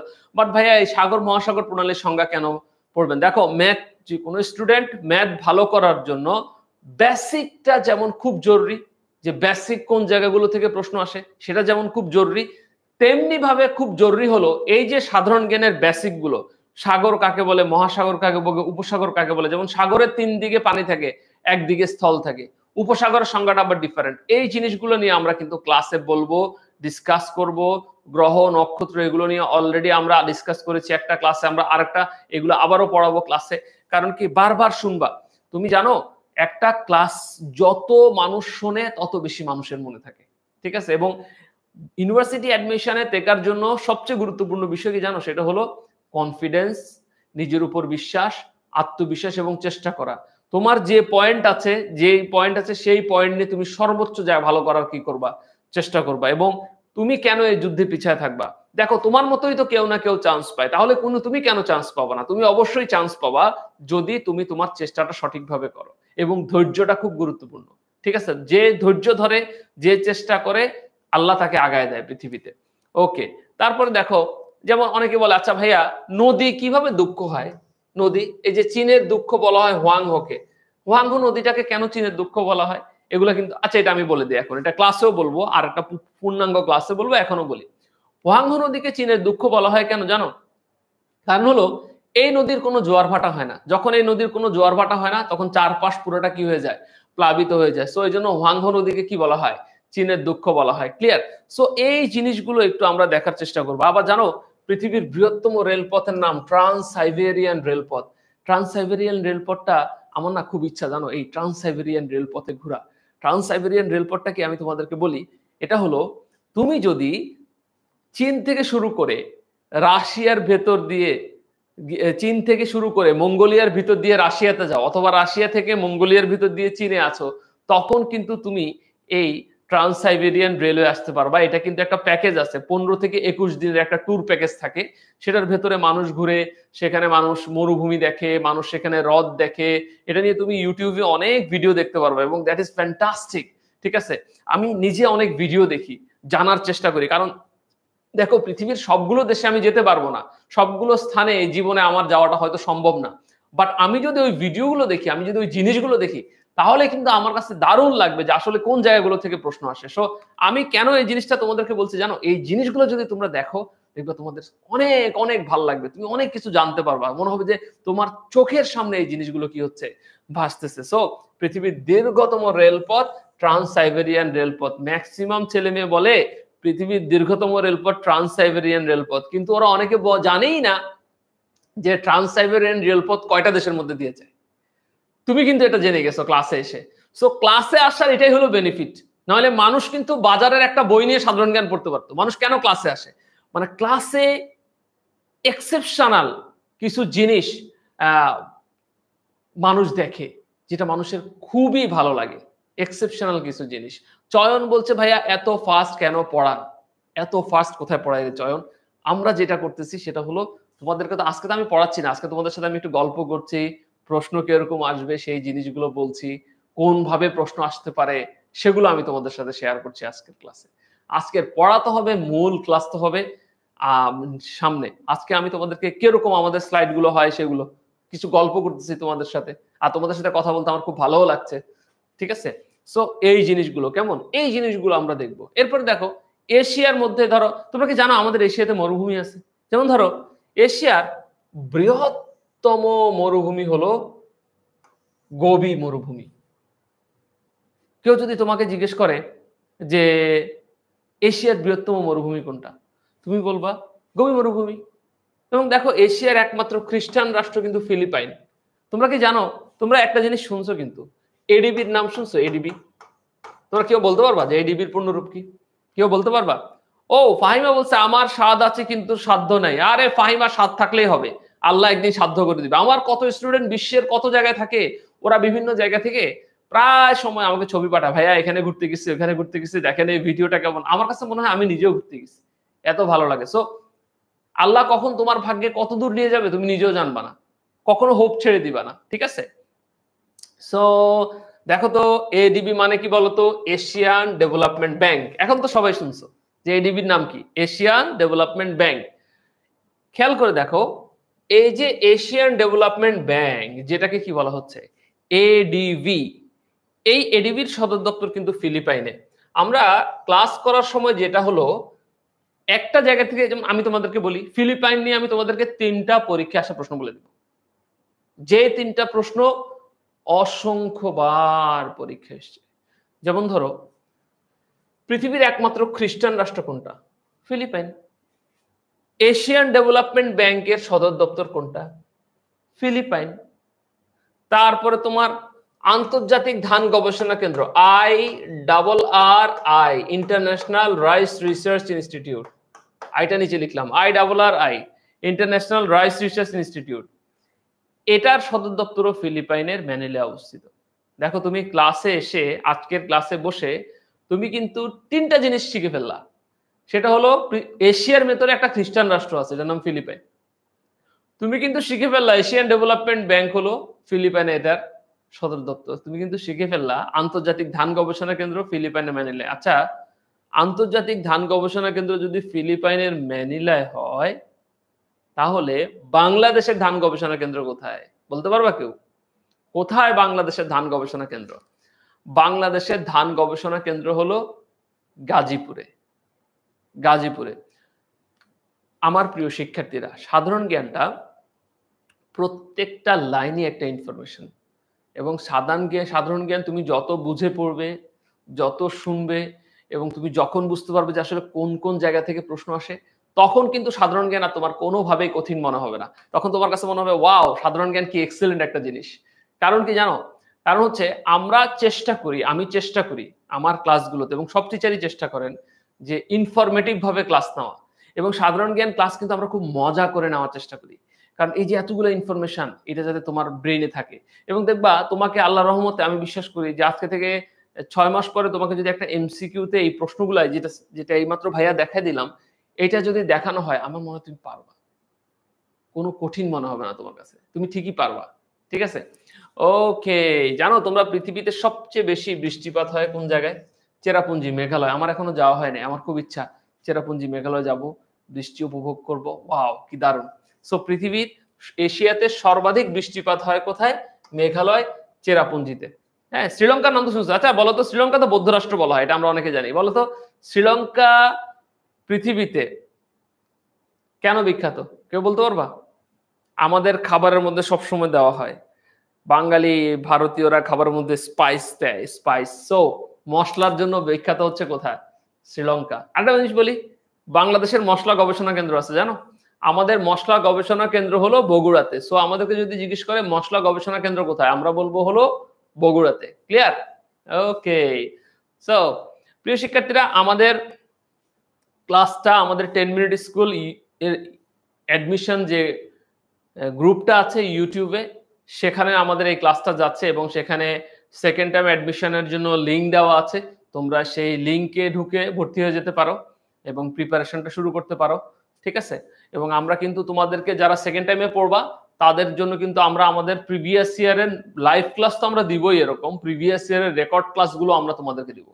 বিকজ যাতে এই রেকর্ডগুলো শুনে তোমার যে কোনো যাতে অনেক উপকার হয়, এবং তুমি ক্লাসের আগে আমরা সেই রেকর্ডটা দিব, যাতে সেই রেকর্ডটা শুনে তুমি আমাদের ক্লাসগুলো করতে পারো। এটা তোমার জন্য অনেক ভালো লাগবে। ঠিক আছে? সো দক্ষিণ এশিয়ার যেমন অনেকগুলো দেশ আছে, দক্ষিণ পূর্ব এশিয়ার দেশ আছে। আচ্ছা এইটা নিয়ে একটা জিনিস বলি, দূর প্রাচ্যের দেশ নিয়ে অনেক ছেলে মেয়ে প্রশ্ন করে, বলে আচ্ছা ভাইয়া দূর প্রাচ্যের দেশ কি? দূর প্রাচ্য, প্রাচ্য মানে হলো পূর্ব। সো দূর প্রাচ্যের দেশ বলতে বোঝায় এশিয়ার পূর্বের দেশগুলা। এশিয়ার পূর্বের দেশগুলোর মধ্যে দেখো উত্তর কোরিয়া আছে, দক্ষিণ কোরিয়া আছে, চীন আছে, জাপান আছে, মঙ্গোলিয়া আছে, এই দেশগুলো নিয়ে। ঠিক আছে? উত্তর কোরিয়া, দক্ষিণ কোরিয়া, চীন, জাপান, মঙ্গোলিয়া। যেমন ধরো উত্তর কোরিয়া নিয়ে, দক্ষিণ কোরিয়া নিয়ে কিন্তু প্রশ্ন আসে। উত্তর কোরিয়া সমাজতন্ত্র নীতিতে বিশ্বাস করে, দক্ষিণ কোরিয়া পুঁজিবাদ নীতিতে কি করে? বিশ্বাস করে। এবং দুই কোরিয়া কিন্তু বিভক্ত হয় 1900 কত সালে? 53 সালে। এবং দুই কোরিয়ার মধ্যে যুদ্ধ পর্যন্ত হয়, যুদ্ধ হয় 1903। এবং যে যুদ্ধ নিয়ে কিন্তু আমরা পড়াই ক্লাসে। চীন নিয়ে তো পরীক্ষায় প্রশ্ন আসে, একটা বললামই অলরেডি। চীনের দুঃখ বলা হয় হচ্ছে হোয়াংহোকে। জাপানের প্রধান 4টা দ্বীপ পরীক্ষা আসে, হোক্কাইডো, হনশু, কিউশু, শিকুক্কো, এগুলো আমরা বলি ক্লাসে। তারপরে মঙ্গোলিয়া, মধ্য এশিয়ার দেশ। আচ্ছা মধ্য এশিয়ার দেশের একটা জিনিস তোমাদেরকে বলি, যেমন ধরো মধ্য এশিয়ার দেখো সবগুলো দেশের শেষে স্থান শব্দটা আছে। যেমন Kazakhstan, Uzbekistan, Turkmenistan, Tajikistan, Kyrgyzstan, সবগুলো দেশের শেষে মধ্য এশিয়ার স্থান শব্দটা আছে। শুধুমাত্র মনে রাখবা, আফগানিস্তান এবং পাকিস্তান ছাড়া, আফগানিস্তান পাকিস্তান ছাড়া যে দেশগুলোর নামের শেষে স্থান শব্দটা থাকবে, আরেকবার বলছি খেয়াল করো, আফগানিস্তান পাকিস্তান ছাড়া যেই সমস্ত দেশগুলোর নামের শেষে স্থান শব্দটা থাকবে তাকে মধ্য এশিয়ার দেশ বলে। সো আফগানিস্তান পাকিস্তান ছাড়া যাদের নামের শেষে স্থান শব্দ থাকবে তাদেরকে মধ্য এশিয়ার দেশ বলে। তার মানে আমি আফগানিস্তান পাকিস্তান বাদ দিয়ে Kazakhstan, Uzbekistan, Turkmenistan, Tajikistan, Kyrgyzstan, এই সমস্ত যতগুলো দেশ আছে এদেরকে আমরা মধ্য এশিয়ার দেশ বলবো। সো আজারবাইজান আছে, দেখো আজারবাইজানের শেষে শুধুমাত্র স্থান শব্দটা নাই, বাট আজারবাইজানও মধ্য এশিয়ার একটা কি দেশ। ক্লিয়ার? ওকে। যেমন ধরো আরো কয়েকটা জিনিস নিয়ে বলি, যেমন ধরো থাইল্যান্ডকে নিয়ে কিন্তু 3টা প্রশ্ন খুব গুরুত্বপূর্ণ। কি জানো? যেমন দেখো থাইল্যান্ডকে সাদা হাতির দেশ বলা হয়, সাদা হাতির দেশ। কারণ আমরা দেখি যে পৃথিবীতে একমাত্র সাদা হাতি পাওয়া যায় থাইল্যান্ডে, এবং এই হাতিগুলো থাইল্যান্ডে খুবই আলোচিত। কারণ এগুলা থাইল্যান্ডের জলবায়ু, থাইল্যান্ডের আবহাওয়া, এটার সাথে খুব মানে ম্যাচ করে হলো, বা ওদের বেঁচে থাকার জন্য, সার্ভাইভ করার জন্য বেস্ট হলো এই থাইল্যান্ড। সো সাদা হাতির দেশ বলা হয় কাকে? থাইল্যান্ডকে। এরপরে দেখো মুক্ত ভূমির দেশ বলা হয় থাইল্যান্ডকে, মুক্ত ভূমির দেশ বলা হয় থাইল্যান্ডকে। কারণ থাইল্যান্ডকে পৃথিবীর কেউ কখনো দখল করেনি। ঠিক আছে? আরেকটা হলো থাইল্যান্ডের অপর নাম হলো শ্যাম দেশ। থাইল্যান্ডের অপর নাম কি? শ্যাম দেশ। দেখেছো? থাইল্যান্ডকে নিয়ে আমরা অনেক কিছুর মধ্যে আমরা কিন্তু বলে দিলাম যে থাইল্যান্ডের আসলে কোন 3টা প্রশ্ন খুবই গুরুত্বপূর্ণ। যেমন ধরো সাদা হাতির দেশ কোনটা? থাইল্যান্ড। মুক্তভূমির দেশ কোনটা? থাইল্যান্ড। প্রাচীন দেশ কোনটা, মানে থাইল্যান্ডকে প্রাচীনকালে কি বলা হতো, শ্যাম দেশ বলা হতো, কেমন। সো এগুলো পরীক্ষা আসে। আমরা আসলে কি মানে লেকচার শিট গুলো এভাবে সাজাইছি আর কি। যেমন ধরো এশিয়ার কোন কোন অঞ্চলগুলো বিখ্যাত সেটা কিন্তু আমরা দিয়ে দিচ্ছি, কারণ এগুলো নিয়ে কিন্তু তুমি বুঝতে পারবা। যেমন ধরো সেভেন সিস্টার্স কি জিনিস, ইন্দোচীন কি জিনিস, গোল্ডেন ওয়েস্ট কি, গোল্ডেন ক্রিসেন্ট কি, গোল্ডেন ট্রায়াঙ্গেল কি, এগুলো নিয়ে কিন্তু আমরা ক্লাসে ডিসকাস করব যে আসলে এই জিনিসগুলো কি, এবং এগুলো আমরা সুন্দর করে তোমাদেরকে বলতে পারবো, ঠিক আছে। এটা এটা আমরা বলতে পারবো। সেভেন সিস্টার্স নিয়ে আমরা বলতে পারি। সেভেন সিস্টার্স নিয়ে তোমাদেরকে একটু বলি। যেমন ধরো seven sisters, Assam, Mizoram, Tripura, Arunachal, Meghalaya, Nagaland, Manipur, seven sisters. যেমন সেভেন সিস্টার্সকে নিয়ে যদি আমরা বলতে পারি, তাহলে আমরা যদি বলি ধরো সেভেন সিস্টার্সকে নিয়ে একটা প্রশ্ন আসে যে ভারতের কোন অঞ্চলকে সেভেন সিস্টার্স বলা হয়। উত্তর পূর্বাঞ্চলকে সেভেন সিস্টার্স বলা হয়। ওখানে একটা চিকেন নেক আছে, মুরগির গলার মতো দেখতে একটা জায়গা। সো এটা কেন আছে, কি জন্য আছে, ওটার কারণ কি, সে বিষয়টা কিন্তু আমরা তোমাদেরকে ক্লাসে ডিসকাস করবো। বাট এখন একটা টেকনিক শেখাই দেই যেটা এখন তোমার কাজে লাগবে। যেমন এই দেশগুলো মনে রাখার জন্য, সেভেন সিস্টার্স এর দেশগুলো মনে রাখার জন্য আমি ছোট্ট একটা টেকনিক ইউজ করি যেটাকে বলা হয় আমিত ত্রিমে অনাম, ঠিক আছে, যেটাকে বলা হয় আমিত ত্রিমে অনাম। সো আমিত ত্রিমের আ দিয়ে কি হয়, আ দিয়ে হয় দেখো আসাম, ক্লিয়ার। মি দিয়ে কি হয়, মি দিয়ে হয় মিজোরাম। ত্রি দিয়ে কি হয়, ত্রি দিয়ে হয় ত্রিপুরা। তারপরে মে দিয়ে কি হয়, মেঘালয়। বলছি না ভারতের মেঘালয়ে প্রচুর পরিমাণে বৃষ্টিপাত হয়। তারপরে অ দিয়ে হয় অরুণাচল, না দিয়ে হয় নাগাল্যান্ড, ম দিয়ে হয় কি, মণিপুর। সো এই 7টা রাজ্যকে সেভেন সিস্টার্স বলা হয় ভারতের। এইভাবে আমরা বিভিন্ন ছোট ছোট জিনিসগুলো তোমাদেরকে দেখাই দিব, যে এই ছোট ছোট জিনিসগুলো দিয়ে তোমার ভালো করাটা তোমার পক্ষে অনেক সম্ভব হবে। এবং আরেকটা বিষয় তোমাদেরকে বলে রাখি, সেটা হলো এই নাগাল্যান্ড যেটা, এই নাগাল্যান্ডের সাথে বাংলাদেশের কোনো প্রকার সীমান্ত নাই। নাগাল্যান্ড, অরুণাচল, হ্যাঁ, এগুলোর সাথে আমাদের কোনো প্রকার সীমান্ত নাই। মণিপুর, এগুলোর সাথে বাংলাদেশের কোনো সীমান্ত নাই। বাংলাদেশের সাথে এই আসাম, মিজোরাম, ত্রিপুরা, মেঘালয়, সাথে পশ্চিমবঙ্গ, এই 5টা রাজ্যের সীমান্ত আছে। সো আমরা কিন্তু এখান থেকে 3টা প্রশ্ন দেখলাম। বাংলাদেশের সাথে কয়টা দেশের সীমান্ত আছে, 5টা দেশের। ওই 5টা দেশের নাম আমি কিন্তু বললাম, আসাম, মিজোরাম, ত্রিপুরা, মেঘালয়, পশ্চিমবঙ্গ, এই 5টা রাজ্য। আর সেভেন সিস্টার্স কয়টা, 7টা, ঠিক আছে। এটাও আমরা বললাম যে কোনটা সেভেন সিস্টার্স এর দেশ, এটাও তুমি জানছো। প্লাস আমি কিন্তু তোমাদেরকে বলেছি ভারতের উত্তর পূর্বাঞ্চলে 7টা রাজ্যকে কি বলা হয়, সেভেন সিস্টার্স বলা হয়। আমাকে চয়ন বলছে যে স্যার আমি তো এইচএসসি 2025 ব্যাচ, আমি কি এই ব্যাচে ভর্তি হতে পারবো? ভর্তি হতে পারবা, ভর্তি হলে কোনো সমস্যা নাই।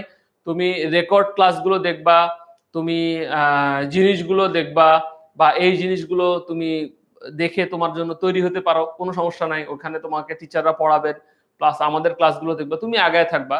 বাট তুমি মেইন ফোকাস করবা তোমার 2025 সালের ইন্টারমিডিয়েট পরীক্ষায়, ওইটা তোমার জন্য মেইন ফোকাস। আর এটাতে তুমি ভর্তি হয়ে রেকর্ড ক্লাসগুলো দেখতে পারো, যেহেতু খুব নমিনাল একটা অ্যামাউন্ট আমরা নেই। ওখানে বসে তুমি রেগুলার একটা 1.5 ঘন্টা তো দিনে অন্য কাজে সময় না বের করে 1.5 ঘন্টা দিনে বা 2 ঘন্টা, যেমন সপ্তাহে আমরা 3 থেকে 4 দিন ক্লাস নেই।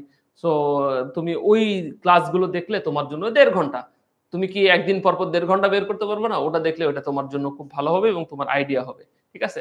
সো এরকম আমরা বিভিন্ন অঞ্চল ভিত্তিক জিনিসগুলো পড়াই, দ্বীপ সাগর নিয়ে পড়াই, এশিয়ার গুরুত্বপূর্ণ দেশগুলো নিয়ে আমরা বলি। যেমন অনেকে জানো না যে এখনো অনেকে মনে করো যে ভারতের রাজ্য 29টা, বাট ভারতের রাজ্য কিন্তু এখন 29টা না। এটা যারা জানো না তাদেরকে বলি, ভারতের রাজ্য কিন্তু এখন 28টা, একটা কমে গেছে।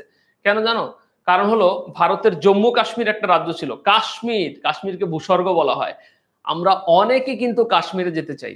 সো এই কাশ্মীর যাকে ভূস্বর্গ বলা হয়, এই কাশ্মীরকে তোমার জম্মু কাশ্মীরকে দুভাগে ভাগ করে কেন্দ্রশাসিত অঞ্চল করে ফেলছে ভারত। সো জম্মু কাশ্মীর এখন আর তাদের প্রদেশ না, তাদের কেন্দ্র থেকে তাদেরকে শাসন করে। সো যেহেতু জম্মু কাশ্মীরকে কেন্দ্র থেকে শাসন করে, সেহেতু কেন্দ্র শাসিত অঞ্চল কিন্তু কয়টা, 8টা। সো যদি আমাদেরকে বলে কেন্দ্র শাসিত অঞ্চল কয়টা, আমরা বলবো 8টা। কেন্দ্র শাসিত অঞ্চল কয়টা, 8টা, ঠিক আছে। আর রাজ্য কয়টা, 28টা। কিন্তু ওই যে সর্বশেষ রাজ্য তেলেঙ্গানা, ওইটাই আছে। সর্বশেষ যে রাজ্যটা হয়েছে সেটা কিন্তু ওটাই আছে, সেটা তেলেঙ্গানাই হবে, ঠিক আছে। ভারতের প্রথম প্রধানমন্ত্রী জওহরলাল নেহরু, একমাত্র বাঙালি প্রেসিডেন্ট প্রণব মুখার্জি ছিলেন, উনি 13তম ছিলেন। আর এখনকার ভারতের প্রেসিডেন্ট হচ্ছে দ্রৌপদী মুর্মু। আর প্রধানমন্ত্রী তো জানো নরেন্দ্র মোদী, ঠিক আছে। ভারতীয় লোকসভার সদস্য 545টা।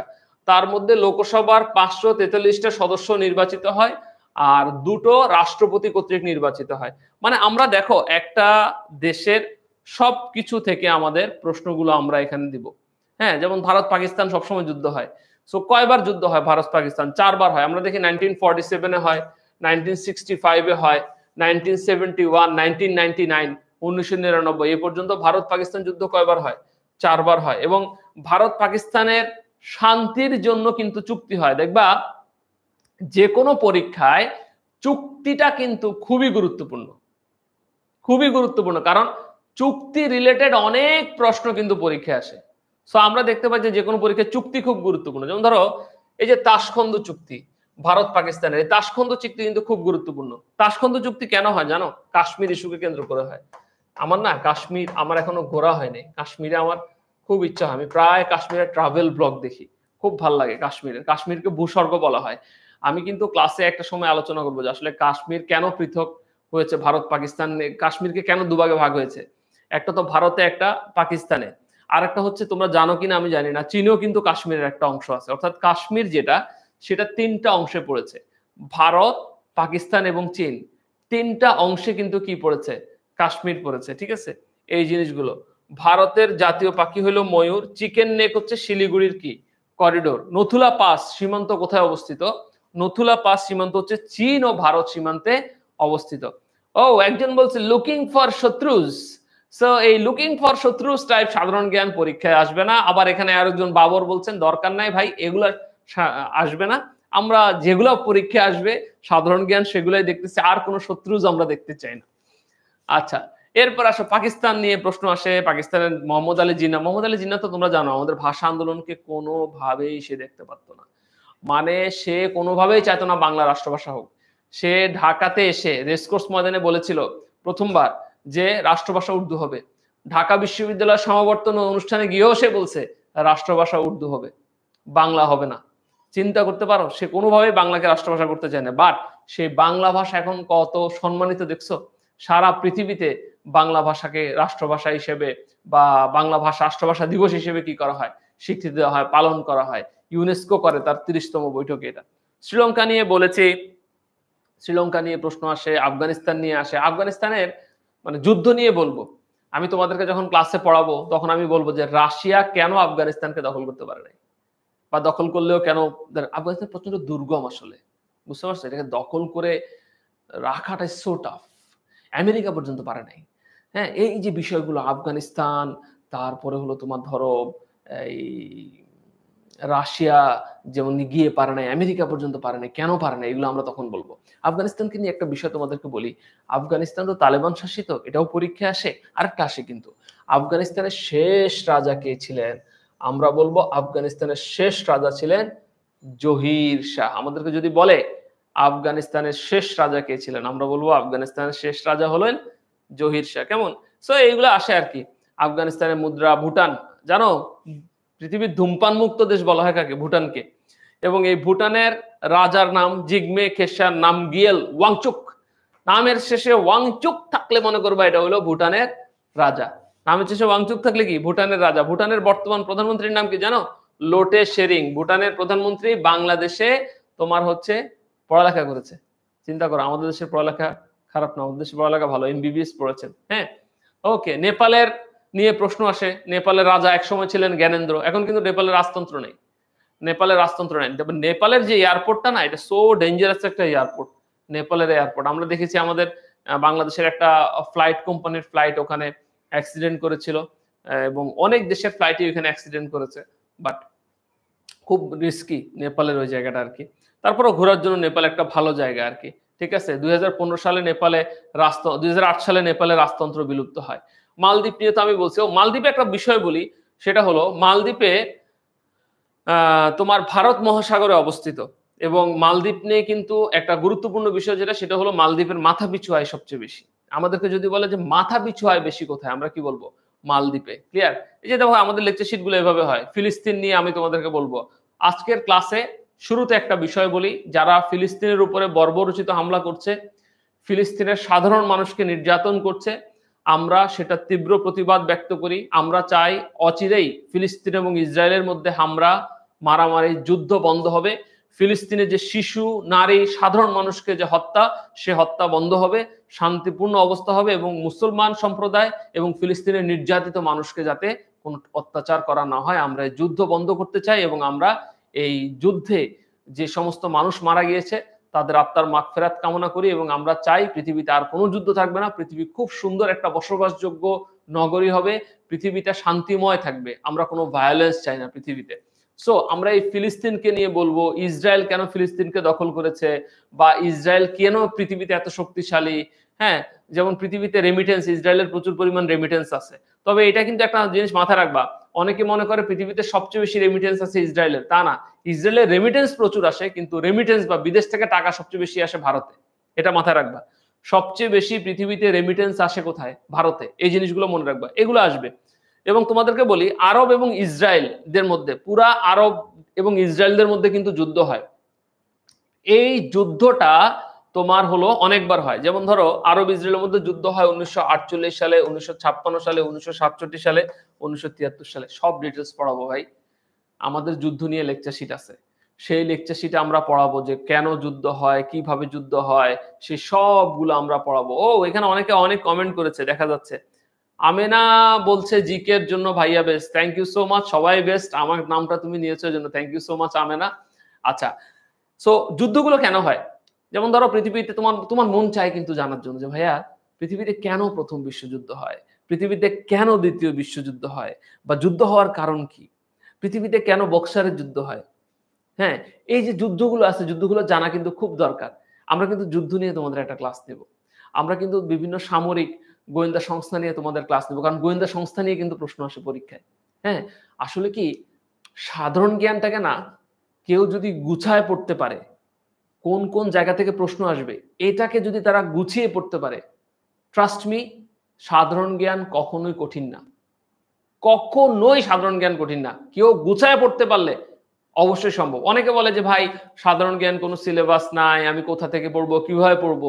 দেখো, এই যে শুরু থেকে এখন পর্যন্ত সাধারণ জ্ঞানে যত জায়গায় এক্সাম হয়, মানুষ চান্স পায় না, সাধারণ জ্ঞানে ভালো নাম্বার পায় না, কিভাবে পায়? কারণ তারা জানে যে আসলে কোন কোন জায়গাগুলো থেকে প্রশ্ন আসে। সো আমিও যেটা কাজ করব সেটা হলো তোমাদেরকে প্রশ্নগুলো বাইর করে দিব, ঠিক আছে? প্রশ্নগুলো আমি তোমাদেরকে বের করে দিব আসলে কোন কোন জায়গাগুলো থেকে প্রশ্ন আসে। কারণ ধরো প্রথম বিশ্বযুদ্ধ তো হিউজ ঘটনা আছে। সো এখন প্রথম বিশ্বযুদ্ধের মধ্যে কোন জায়গাগুলো থেকে প্রশ্ন বেশি আসে সেই জিনিসগুলো আমাদেরকে জানতে হবে। ক্লিয়ার কিনা? তারপর জানো সাধারণ জ্ঞানে সংগঠন সংস্থা থেকে প্রশ্ন আসে। আমি সবসময় বলি যে তোমরা সংগঠন পড়ার সময় 4টা বিষয়কে ফোকাস করবা। সংগঠনের প্রতিষ্ঠাকাল, সদস্য সংখ্যা, সদর দপ্তর, মহাসচিব। আর সংগঠনের পূর্ণরূপ তো এটা এমনিই পড়া হয়। সো এই জায়গাগুলো মূল এই 4টা বিষয় যদি কেউ দেখে, দেখবো সংগঠন থেকে প্রচুর প্রশ্ন কমন আসবে। সো আমাদের কিন্তু একই সঙ্গে কয়েকটা জিনিস গুরুত্বপূর্ণ। একটা হলো সাধারণ জ্ঞানে জানা যে কোন কোন জায়গাগুলো থেকে প্রশ্ন আসে। আরেকটা বিষয় হচ্ছে যে সাধারণ জ্ঞানের কোন টপিকগুলোকে আমরা যদি ফোকাস করবো এখান থেকে আমি নির্ঘাত কমন পাবো। যেমন ধরো আমি সবসময় বলি যারা ঢাকা বিশ্ববিদ্যালয়ে পরীক্ষা দেয়, ঢাকা বিশ্ববিদ্যালয় থেকে একটা প্রশ্ন আসে, তোমরা ঢাকা বিশ্ববিদ্যালয় নিয়ে পড়বা। আমি অনেকে বলি যারা পড়ো উপজাতি নিয়ে পড়বো, উপজাতি নিয়ে একটা প্রশ্ন পরীক্ষা সবসময় আসে, ভাস্কর্য নিয়ে একটা প্রশ্ন পরীক্ষা আসে, বিভিন্ন বইয়ের নাম নিয়ে একটা প্রশ্ন আসে, খেলাধুলা নিয়ে তুমি 2-3টা প্রশ্ন পাবা।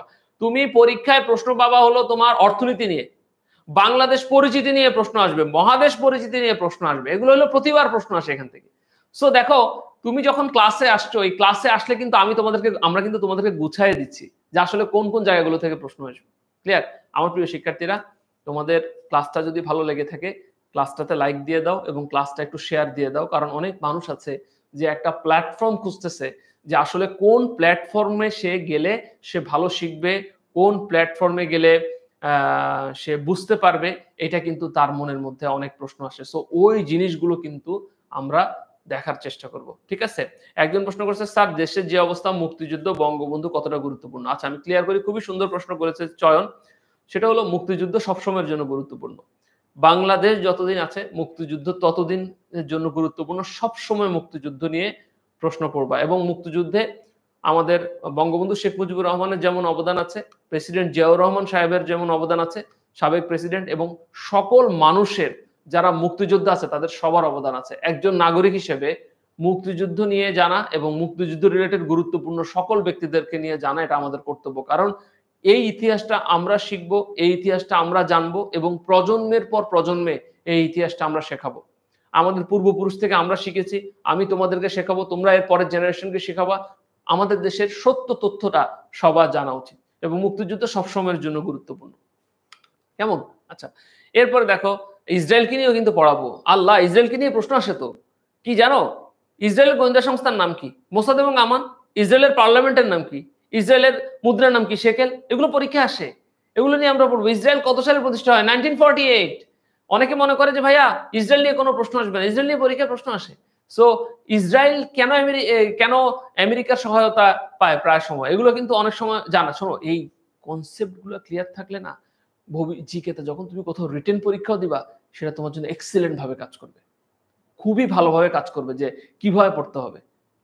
ঠিক আছে? দেখো, কেউ যদি কোনো কিছু না পারে, ধরো সে কোনো কিছু জানে না, এটা কিন্তু লজ্জার। কিন্তু জানার চেষ্টা যদি না করে, সেটা কিন্তু সমস্যা। জানার চেষ্টা না করলে সমস্যা। সো তোমাকে জানার চেষ্টা করতে হবে যে আসলে কোন কোন জায়গাগুলো থেকে প্রশ্ন আসে, এবং এই জানাটা তোমাকে আগায় দিবে। যেমন দেখবা আমাদের পৃথিবীতে অনেক তথ্য, দেখো বিকৃত তথ্য থাকে অনেক কিছু, যেটা জানা যায় না। তুমি যখন মানে সাধারণভাবে মানুষ জানে না, তুমি যখন পড়াশোনার ভেতরে ঢুকবা, তখন তুমি এই জিনিসগুলো পাবা। যখন তুমি কয়েকটা ক্লাস করবা, বিভিন্ন জিনিস দেখবা, তখন কিন্তু সেই জিনিসগুলো তুমি তো জানবা এবং তোমার ওই জিনিসগুলো সম্পর্কে কনফিউশন কি হবে, ক্লিয়ার হবে। এটাই স্বাভাবিক। এবং আমাদেরকে কিন্তু আমাদের ধর্মে বলা আছে যে জ্ঞান অর্জন করার জন্য চীনে যাও। সো এই জিনিসগুলো তোমার জানাটা কিন্তু খুব জরুরি, কারণ এই টপিকগুলো থেকে প্রশ্ন আসে। সো এই যে এরকম আমরা দেখো প্রতিটা মহাদেশ নিয়ে, যেমন চীন, ইন্দোনেশিয়া, দেশগুলো নিয়ে কিন্তু আমরা আমাদের লেকচার শিটে আলাদা আলাদা রাখছি। তোমরা কি জানো সৌদি আরব আর ইরানের পতাকা কখনো অর্ধনমিত করা হয় না? কেন জানো? কালেমা থাকার কারণে। সৌদি আরব এবং ইরানের পতাকা কালেমা থাকার কারণে অর্ধনমিত করা হয় না। এটা পরীক্ষা আসার প্রশ্ন কিন্তু। কোন দেশের পতাকা অর্ধনমিত করা হয় না? সৌদি আরব এবং ইরান। এবং ইরানে কিন্তু ইসলামী বিপ্লব হয়েছে, ইসলামী বিপ্লবের ইতিহাস আছে।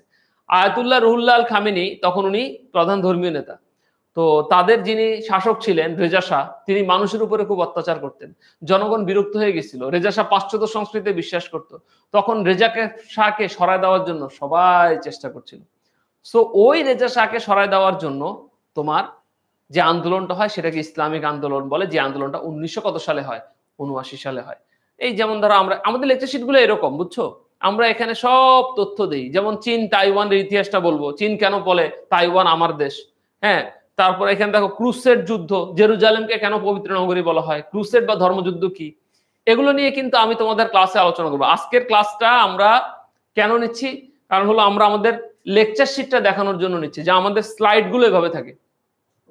আমাকে তুমি বলো, তোমাকে যদি এরকম স্লাইড থেকে প্রত্যেকটা প্রশ্ন আমরা বের করে দেই যে আসলে কোন কোন প্রশ্নগুলো পরীক্ষা আসবে, আমি যদি ক্লাস নেওয়ার সময় জিকেতে তোমাকে বলে দিই যে এই জিনিসগুলো ভালোভাবে পড়বা, ফোকাস করবা, এবং তুমি দেখলা যে ওই প্রশ্নগুলো পরীক্ষা আসে এবং তুমি পড়লা, তাহলে তোমার প্রিপারেশনে আর কোনো কিছু বাকি থাকবে?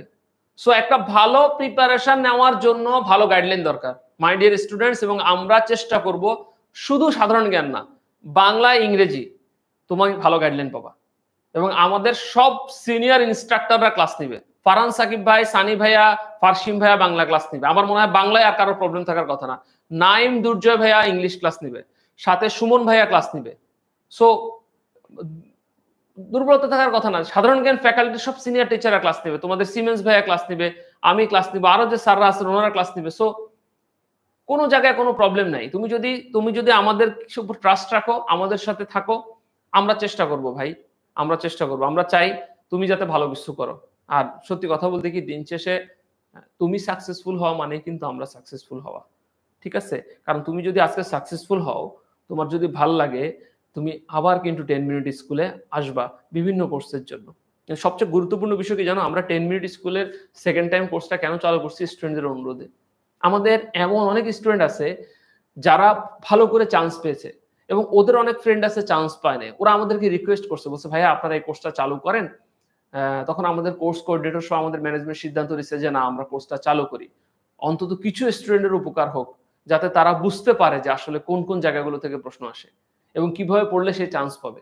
সো তারপরে কিন্তু আমরা এই কোর্সটা চালু করছি এবং এই কোর্সটা আমাদের স্টুডেন্টদের অনুরোধে। এবং আমরা বিশ্বাস করি এই কোর্সটা থেকে আমরা চেষ্টা করব তোমাদেরকে পড়ানোর জন্য। কারণ ভাই এখানে আলটিমেটলি তুমি যদি বুঝতে পারো যে ইংরেজির কোন কোন জায়গাগুলো থেকে প্রশ্ন আসবে, কোন টপিকগুলো তুমি ফোকাস করবা, সেটা যদি তুমি আগে থেকে জানো, যেমন তোমার হাতে এখন যে সময় আছে এই 6-7 মাস সময়টাকে বা 5-6 মাস সময়টাকে তুমি যদি একটু ভালোভাবে গুরুত্ব দাও, বিশ্বাস করো তোমার ইউনিভার্সিটি অ্যাডমিশনে কেউ ঠেকাতে পারবে না। আরেকটা কথা, তোমাকে কিন্তু রেগুলার এক্সাম দিতে হবে, এক্সামের কোনো বিকল্প নেই ভাই।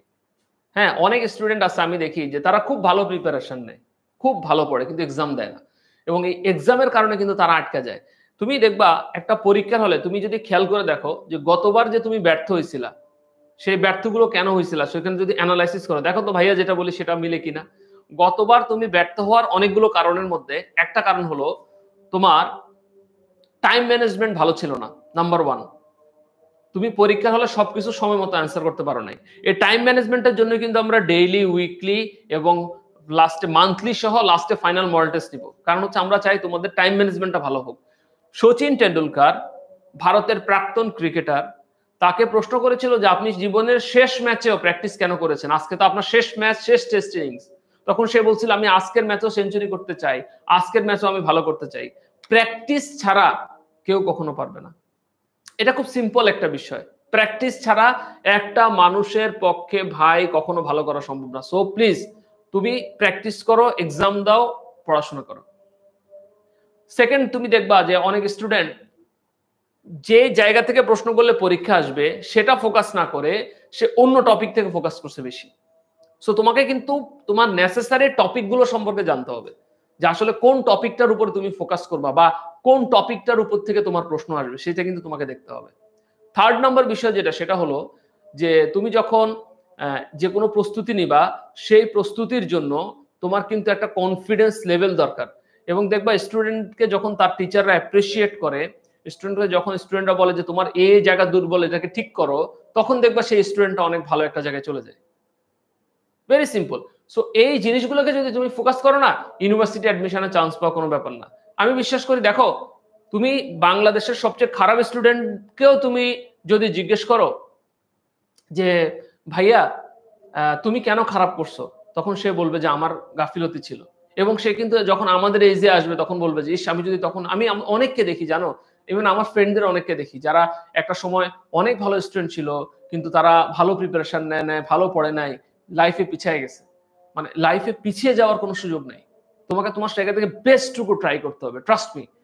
তুমি যদি তোমার জায়গা থেকে বেস্টটুকু ট্রাই করো, তুমি সাকসেসফুল হবা।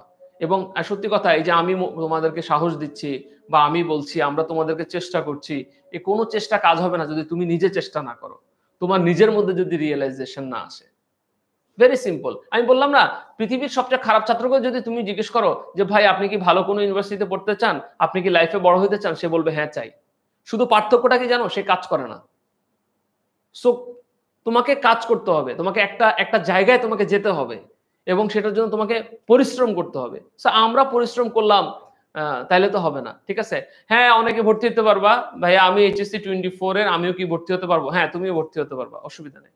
ওকে, সো তবে তুমি তোমার প্রেজেন্ট পড়াশোনাটাকে একটু বেশি ফোকাস রাখো। আচ্ছা, আমরা বিভিন্ন জায়গার আলোচিত স্থানগুলো নিয়ে আলোচনা করি, ঠিক আছে? লেকচার শিটে আলোচনা করব জাফনা কেন ইম্পর্টেন্ট, অ্যাডাম স্পিক। হ্যাঁ, অ্যাডাম স্পিকে একটা কথিত আছে যে হযরত আদম আলাইহিস সালাম এর স্মৃতি বিজড়িত একটা জায়গা অ্যাডাম স্পিক বলা হয়ে থাকে। তারপরে চীনের জায়গা ম্যাকাও। যেমন এই ম্যাকাও দ্বীপটার কথা যদি আমি তোমাদেরকে একটু বলি, এই ম্যাকাও দ্বীপটা তোমার 442 বছর, 442 বছর, খেয়াল করে দেখো, ঠিক আছে? এই 442 বছর ম্যাকাও দ্বীপটা হচ্ছে চীনের অধীনে ছিল। 442 বছর, ঠিক আছে? সরি, পর্তুগালের অধীনে ছিল 442 বছর, এবং পরবর্তীতে এটা চীনকে হস্তান্তর করা হয়। এটা নিয়ে গিয়ে প্রশ্ন আসে যে এশিয়া মহাদেশে সর্বশেষ উপনিবেশ কোনটা ছিল? আমরা বলবো এশিয়া মহাদেশের সর্বশেষ উপনিবেশ ছিল হলো ম্যাকাও, ঠিক আছে? তারপরে জিনজিয়াং, চীনের একটা বিখ্যাত জায়গা আছে, এখানে মুসলিমরা বসবাস করে। সো এই জিনজিয়াং জায়গাটা কেন আলোচিত, জিনজিয়াং এর জায়গা নিয়ে চীনের কি সমস্যা আছে, সেই জিনিসগুলো কিন্তু আমরা ক্লাসে বলবো, ঠিক আছে? তারপরে ধরো এই যে ধরো ইরান, ইরাক, সিরিয়া, তুরস্ক। হ্যাঁ, আমরা কিন্তু দেখো আমাদের স্লাইডে কিন্তু আমরা যখন যে ব্যক্তি পড়াই ওনার ছবিগুলো দিয়ে দেই। তুমি এরকম কন্টেন্ট অনেক জায়গায় দেখবা না। সো আমাদের কন্টেন্ট ক্রিয়েশন টিম কিন্তু এই কাজটা করে। কারণ কি জানো? কারণ আমরা চাই তুমি যার সম্পর্কে জানছো তার সম্পর্কে তুমি দেখো, যেমন মোহনদাস করমচাঁদ গান্ধী, মহাত্মা গান্ধী, ফ্যান্টাস্টিক। তুমি যদি মহাত্মা গান্ধীর ইতিহাস পড়ো, অসাধারণ। অসহযোগ আন্দোলনের নেতা ছিলেন, অসহযোগ আন্দোলনের নেতা ছিলেন তিনি, ঠিক আছে। ভারত ছাড় আন্দোলনের উনি নেতৃত্ব দিয়েছেন, কিন্তু উনি কখনো রাষ্ট্র ক্ষমতায় ছিলেন না। মানে চিন্তা করো, এত বড় একজন নেতা যে তোমার অসহযোগ আন্দোলন করে, ভারত ছাড় করে, সে কখনো রাষ্ট্র ক্ষমতায় ছিল না। রবীন্দ্রনাথ ঠাকুর তাকে মহাত্মা উপাধিটা দিয়েছিল। মহাত্মা গান্ধীকে মহাত্মা উপাধি দেখে রবীন্দ্রনাথ ঠাকুর। নথুরাম গডসে নামে এক লোক, ওনার গুলিতে উনি 1948 সালে মারা যান। সরোজিনী নাইডু বাংলাদেশের মুন্সিগঞ্জ জেলায়, উনি কিন্তু একজন মানে কি বলা যায়, উনি একজন কবি, দারুণ কবি উনি। ওনাকে নাইটিঙ্গেল অফ ইন্ডিয়া বলা হতো, এবং তিনি জাতীয় কংগ্রেসের প্রথম নারী সভাপতি ছিলেন। এই ভদ্রমহিলা একজন বিজ্ঞানী ছিলেন, একজন দার্শনিক ছিলেন, একজন কবি ছিলেন। মানে মানে একটা মানুষের কতগুলা গুণ থাকতে পারে দেখো। এই সরোজিনী নাইডু উনি কবি ছিলেন, দার্শনিক ছিলেন, বিজ্ঞানী ছিলেন। ওয়াও, মানে চিন্তা করতে পারো। মানে আমি পড়ি যে মাদার তেরেসা সম্পর্কে আমরা পড়ি, ইন্দিরা গান্ধী তো উনি আমাদের মুক্তিযুদ্ধে অনেক বড় অবদান রেখেছেন। এপিজে আবুল কালাম আজাদ, হ্যাঁ, উনি অসাধারণ কিছু উক্তি ওনার আছে, এই উক্তিগুলো পড়ে দেখবা। আমরা এরকম বিখ্যাত জায়গাগুলো, এশিয়ার যে বিখ্যাত জায়গা সেগুলো বলবো। যেমন এশিয়ার যে তোমার দেশগুলা, সেগুলোর মুদ্রা, ভাষা, কিভাবে তুমি শর্টে মুদ্রা মনে রাখবা সেগুলো দেয়। যেমন ধরো রুপি, কোন কোন দেশের মুদ্রার নাম রুপি, এটা নিয়ে আমি তোমাদেরকে একটা টেকনিক দেখাই, ঠিক আছে। দেখো একটা টেকনিক লিখি। রুপির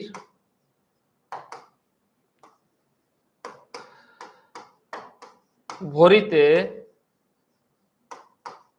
শ্রী নেপা সিচে মরে। তুমি বলতে পারো ভাইয়া এটা কি লিখলেন? রুপির ভরিতে শ্রী নেপা সিচে মরে মানে কি ভাইয়া? ওকে ফাইন, রুপির ভরিতে শ্রী নেপা সিচে পড়ে মানে কি জানো? এই দেখো, ভরিতে দিয়ে হয় ভারত, ভারতের মুদ্রার নাম হলো রুপি। শ্রীতে হয় শ্রীলঙ্কা, নেতে হয় নেপাল, হ্যাঁ শ্রীলঙ্কা, এই যে দেখো শ্রীলঙ্কা। নেতে হয় নেপাল, এই যে নেপাল। পয়াকারে হয় কি? পাকিস্তান। সিচেতে কি হয় জানো? সিচেলিস, সিচেলিস, সিচেলিস। এই দেশগুলার মুদ্রার নাম রুপি। তুমি নর্মালিও রুপি মনে রাখতে পারো, এভাবেও তুমি মনে রাখতে পারো, কোনো অসুবিধা নেই। যেমন ধরো ভারতের মুদ্রার নাম রুপি, শ্রীলঙ্কার মুদ্রার নাম রুপি, নেপালের মুদ্রার নাম রুপি, এগুলো তুমি মনে রাখতে পারো। মানে এই যে আমরা প্রত্যেকটা দেশের রাজধানী মুদ্রা, এই জিনিসগুলো বলবো। তারপর আফ্রিকা মহাদেশ আছে। আফ্রিকাকে কেন অন্ধকারাচ্ছন্ন মহাদেশ বলা হয়? কোনো ডেভেলপমেন্ট নেই আফ্রিকাতে। আফ্রিকার একজন বিখ্যাত ব্যক্তি আছে নেলসন ম্যান্ডেলা। এই নেলসন ম্যান্ডেলার একটা বিখ্যাত উক্তি আছে, সেটা হলো নেলসন ম্যান্ডেলা বলেন, জনপ্রিয়তা থাকা অবস্থায় জনপ্রিয় পদ থেকে সরে দাঁড়াও, জনপ্রিয়তা তোমার আজীবন থাকবে। নেলসন ম্যান্ডেলা এই কথাটা বলছে। নেলসন ম্যান্ডেলা বলেন যে তোমার জনপ্রিয়তা থাকা অবস্থায় তুমি যে কোনো পদ ছেড়ে দিবা, ঠিক আছে। নেলসন ম্যান্ডেলার একটা বই আছে, দি লং ওয়াক টু ফ্রিডম। এই বইগুলো কিন্তু আমরা তোমাদেরকে, বা এই পড়াগুলো কিন্তু বই না, পড়াগুলো কিন্তু আমরা তোমাদেরকে পড়াবো যে নেলসনকে নিয়ে কি প্রশ্ন আসে। ওখানে মাদিবা বলা হয়। তোমরা জানো উনি দীর্ঘ 27 বছর জেলে ছিলেন। এবং এই আফ্রিকা মহাদেশ কিন্তু বর্ণবাদের জন্য পৃথিবীতে বিখ্যাত, এবং এই জন্য আফ্রিকাকে কিন্তু অন্ধকারাচ্ছন্ন মহাদেশ বলা হয়। আফ্রিকার সবচেয়ে জনসংখ্যায় বড় দেশ হলো নাইজেরিয়া, কিন্তু আয়তনে বড় দেশ হলো আলজেরিয়া। জনসংখ্যায় বড় দেশ কোনটা? নাইজেরিয়া। আয়তনে আফ্রিকার সবচেয়ে ছোট দেশ সিচেলিস, হ্যাঁ, জনসংখ্যা ছোট দেশকে সিচেলিস। সো আফ্রিকা মহাদেশ। সাহারা মরুভূমির নাম শুনছো না সবাই? সাহারা মরুভূমি, এই সাহারা মরুভূমি হলো আফ্রিকা মহাদেশে, ঠিক আছে। বিষুব রেখা শুনছি আমরা, বিষুব রেখা। অলরেডি আমাদের সিমেন্স ভাই একটা ভূগোলের উপর ক্লাস নিয়েছে, তোমাদের সিমেন্স ভূগোলের উপরে তোমাদের একটা ক্লাস নিয়েছে। সেখানে দেখবা যে বিষুব রেখা সে দেখাইছে আফ্রিকা মহাদেশের, ঠিক আছে। সো এই জিনিসগুলো দেখবা তোমরা, ঠিক আছে। ওকে, তারপরে দেখো আফ্রিকার শিং বা আফ্রিকার হর্ন বলা হয় সোমালিয়া, ইথিওপিয়া, এরিত্রিয়া, জিবুতি। কারণ এদের ম্যাপ যে জায়গাটা আছে সেই জায়গাটা হলো এরকম সিংহের মতো। এই ম্যাপের যে জায়গাগুলো আছে এই জায়গাগুলো হচ্ছে সিংহের মতো। সো এই জন্য সিংহের মতো, মানে ওই যে গরুর শিং বা ষাঁড়ের শিংয়ের মতো। সো এই জন্য ম্যাপের ওই জায়গাগুলো, যেমন আফ্রিকার হর্ন বলা হয় কাকে? পরীক্ষায় সোমালিয়া অথবা ইথিওপিয়াটা কি থাকে? বেশি থাকে, ঠিক আছে। সো এই জিনিসগুলো আমরা মোটামুটি ভাবে তোমাদেরকে দেখাবো যে কোন দেশের রাজধানী কোনটা, মুদ্রা কোনটা, কোনটা গুরুত্বপূর্ণ, এগুলো নিয়ে আমরা আলোচনা করব। তারপরে উপনিবেশ বলবো। উপনিবেশ মানে তোমার যদি তোমার দেশটা যদি কেউ দখল করে রাখে, বা তোমার জায়গাটা যদি কেউ দখল করে রাখে, বা তোমার জায়গাটা যদি কেউ ইয়ে করতে চায়, তাহলে সেটাকে উপনিবেশ বলবো। সো আমরা আফ্রিকার 14টা উপনিবেশ সম্পর্কে পড়াবো। মানে এগুলো হলো আমাদের লেকচার শিটের কন্টেন্ট। দেখছো ডিটেলস, একটা মহাদেশের সবগুলো দেশ কিন্তু আমরা এখানে বলে রাখছি। হ্যাঁ, যেমন ওশিয়ানিয়া মহাদেশ, তোমরা কি জানো ওশিয়ানিয়া মহাদেশ পৃথিবীর সবচেয়ে ক্ষুদ্র মহাদেশ? ক্ষুদ্র মহাদেশ। তো এটাকে একটা ভুল হয় ছেলে মেয়েদের, সেই ভুলটা আমি তোমাদেরকে বলি। যেমন ওশেনিয়া মহাদেশ পৃথিবীর সবচাইতে ক্ষুদ্র মহাদেশ। সো এটার একটা বড় ভুল হয় কিন্তু অনেকের। ভুলটা কি জানো? সেটা হলো যে ওশেনিয়া মহাদেশের মোট দেশ সংখ্যা হলো 14টা। সো যেহেতু ওশেনিয়া পৃথিবীর সবচেয়ে ক্ষুদ্র মহাদেশ, অনেকে মনে করে কি জানো, অনেকে মনে করে যে ওশেনিয়া পৃথিবীর ক্ষুদ্র মহাদেশ, তার মানে ওশেনিয়ার দেশ সংখ্যা পৃথিবীতে কম। আমি কিন্তু ক্লাসের শুরুতে তোমাদেরকে বলেছি যে পৃথিবীতে সবচাইতে বড় মহাদেশ সেটা এশিয়া, বাট রাষ্ট্র সংখ্যা সবচেয়ে বেশি হলো আফ্রিকার। আমি কি তোমাদেরকে বলছি যে কোন মহাদেশের দেশ সংখ্যা কম? মহাদেশের দেশ সংখ্যা কম সেটা কিন্তু আমি তোমাদেরকে বলি নাই। মহাদেশের দেশ সংখ্যা সবচেয়ে কম দক্ষিণ আমেরিকা, 12টা দেশ। অনেকে ওশেনিয়া দিয়ে দেয়, কেন জানো? মনে করো ওশেনিয়া ছোট মহাদেশ, ওশেনিয়ার দেশের সংখ্যাও কম। এটা একটা অনেক বড় ভুল, ঠিক আছে? এটা একটু মাথায় রাখবা। সো আমরা ওশেনিয়া মহাদেশের সাথে ব্রিটেনের যে সাংবিধানিক সম্পর্ক, যেমন ধরো একটা মজার বিষয় তোমাদেরকে বলি, ওশেনিয়ার বিভিন্ন দেশ যেমন অস্ট্রেলিয়া, নিউজিল্যান্ড, ট্রুভ্যালু সাংবিধানিকভাবে ব্রিটেনের রাজাকে তাদের সাংবিধানিক রাজা হিসেবে স্বীকৃতি দিয়েছে। পূর্বে তারা ব্রিটেনের উপনিবেশ ছিল, এখন স্বাধীন রাষ্ট্র হওয়ার পরেও সাংবিধানিকভাবে একটি সম্পর্ক বজায় রেখেছে।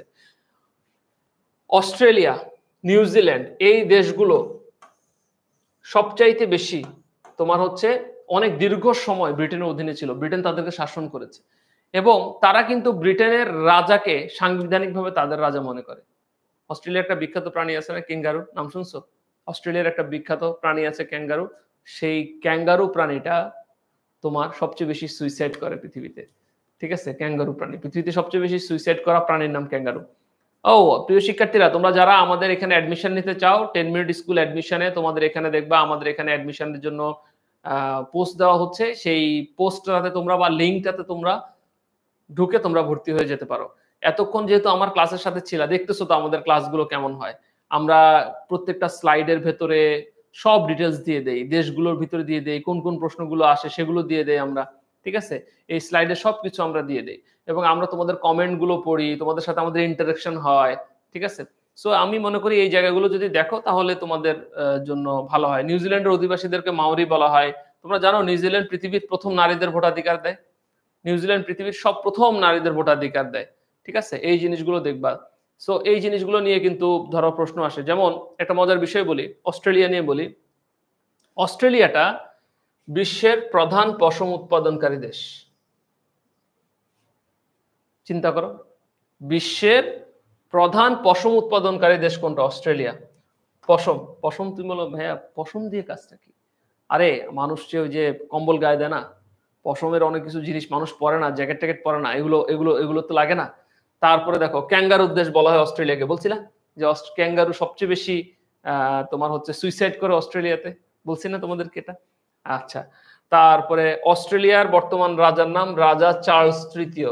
তুমি বলতে পারো ভাই এটা তো ব্রিটেনের রাজা, একটু আগেই তো বললাম। অস্ট্রেলিয়া মনে করে যে, বা সাংবিধানিকভাবে ব্রিটেনের রাজাকে তাদের রাজা মনে করে, ঠিক আছে? তারপরে হচ্ছে ধরো ব্রিটেনের কাছ থেকে তারা হচ্ছে স্বাধীনতা পায়। তারপরে অস্ট্রেলিয়ার প্রথম নির্বাচিত প্রধানমন্ত্রী ছিলেন জুলিয়া গিলার্ড। কেমন? এই যে নিউজিল্যান্ডও যেমন ব্রিটেনের থেকে স্বাধীনতা লাভ করে, নিউজিল্যান্ডেরও প্রতীকী রাষ্ট্রপ্রধান হচ্ছে ব্রিটিশ রাজা। দক্ষিণের গ্রেট ব্রিটেনকে বলা হয় নিউজিল্যান্ড।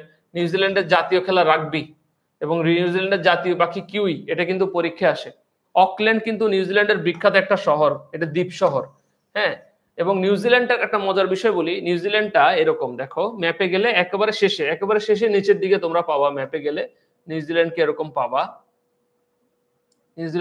পাবা, নিউজিল্যান্ডের দুইটা দ্বীপ, একটাকে উত্তর নিউজিল্যান্ড বলে, একটাকে দক্ষিণ নিউজিল্যান্ড বলে, এবং দুই নিউজিল্যান্ডের মাঝখানে অংশটা ফাঁকা, এটা একটা প্রণালী তাকে পৃথক করেছে, যে প্রণালীটার নাম হলো কুক প্রণালী। যে প্রণালীটার নাম কি? কুক প্রণালী। সো তোমাকে যদি বলে, কখনো প্রশ্ন করে যে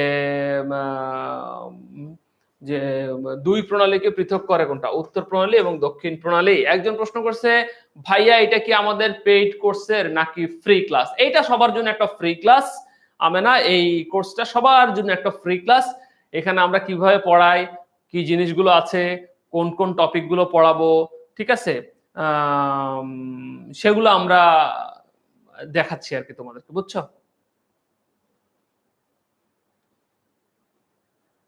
ক্লিয়ার? ওকে, এই জিনিসগুলো একটু দেখার চেষ্টা করবো। আচ্ছা, এরপরে আসো, আমরা কিন্তু বিভিন্ন এমসিকিউ গুলো দেই, বিভিন্ন এমসিকিউ গুলো আমরা কিন্তু সলভ করে, অনেক এমসিকিউ থাকে আমাদের এখানে। দেখি, দেখো তো তোমরা এই এমসিকিউ সলভ করতে পারো কিনা। বেলফোর ঘোষণা কোন দেশের প্রতিষ্ঠার সাথে জড়িত?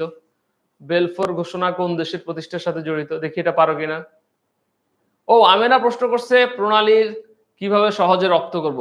প্রণালী নিয়ে আমি তোমাদের ক্লাস নিব, সেখানে প্রণালী নিয়ে তোমাদেরকে পড়াবো। প্রণালী মূলত তোমার হচ্ছে খুবই গুরুত্বপূর্ণ প্রণালী। কারণ কি? কারণ হচ্ছে প্রণালীর সবচেয়ে বড় বৈশিষ্ট্য, সেটা দুইটা মহাদেশকে পৃথক করে এবং দুইটা জলরাশিকে সংযুক্ত করে, অর্থাৎ দুইটা ভূমিকে পৃথক করে এবং দুইটা জলরাশিকে সংযুক্ত করে, তাকে প্রণালী বলে। প্রণালীর টেকনিক আমি দেই ক্লাসে, কিভাবে প্রণালী পড়া যায় এবং প্রণালীটাকে আমি বোঝানোর চেষ্টা করি। সো বলো তো, বেলফোর ঘোষণা কোন দেশের সাথে জড়িত?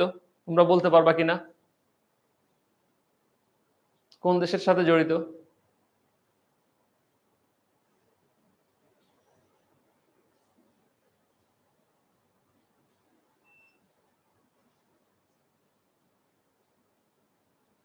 ভেরি গুড, ইসরায়েলের সাথে জড়িত। আচ্ছা, এরপর আরেকটা এমসিকিউ আমরা দেখি। চীনের জিনজিয়াং প্রদেশের মুসলিম গোষ্ঠীর নাম কি? Turkmen, Uyghur, Tajik, Kazakh. বলতে পারবো কিনা? আমাদের কিছু প্র্যাকটিস হয়ে যাক।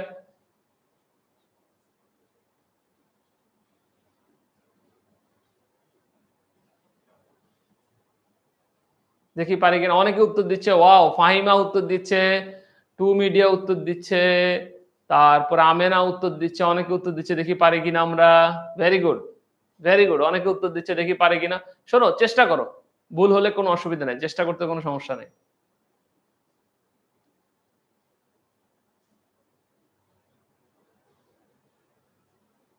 চেষ্টা করো, কোনো সমস্যা নাই।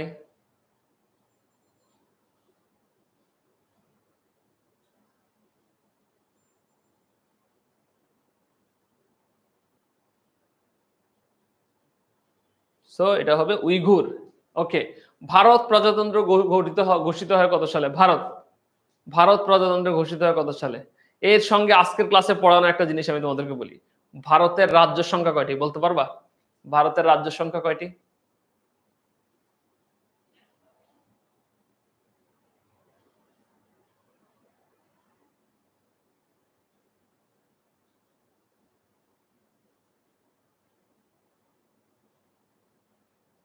দেখি পারো কিনা সবাই, দেখি চেষ্টা করো। ওয়াও, এটা অনেকে ভুল করছো, এটা 1950 সালে হবে।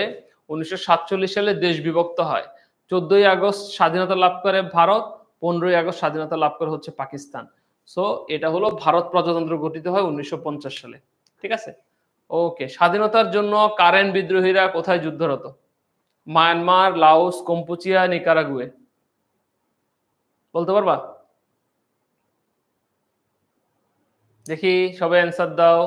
আমেনা, ভারতের এখন 28টা রাজ্য। জম্মু কাশ্মীর আগে যে রাজ্য ছিল সেটা এখন কেন্দ্রশাসিত অঞ্চল হয়ে গিয়েছে, সেজন্য রাজ্য হলো 28টা এখন, ঠিক আছে। দেখি পারো কিনা।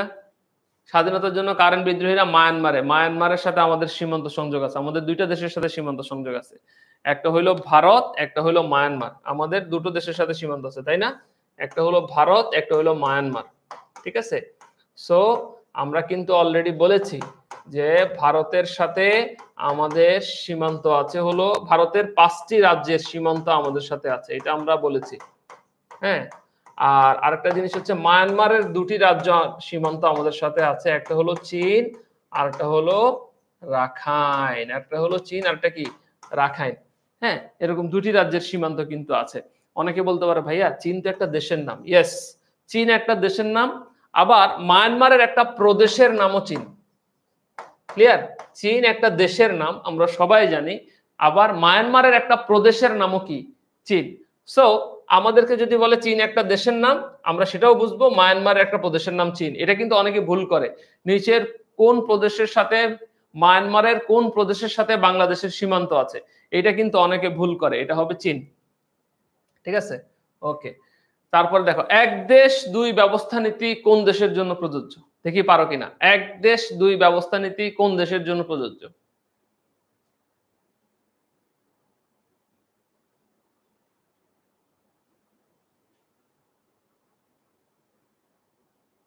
প্রত্যেকটা জিনিস তোমার কাজে লাগবে। তুমি প্র্যাকটিস করো, এখানে ভুল হোক পরে ভুল হবে না। প্রত্যেকটা জিনিস কাজে লাগবে। দেখি পারো কিনা।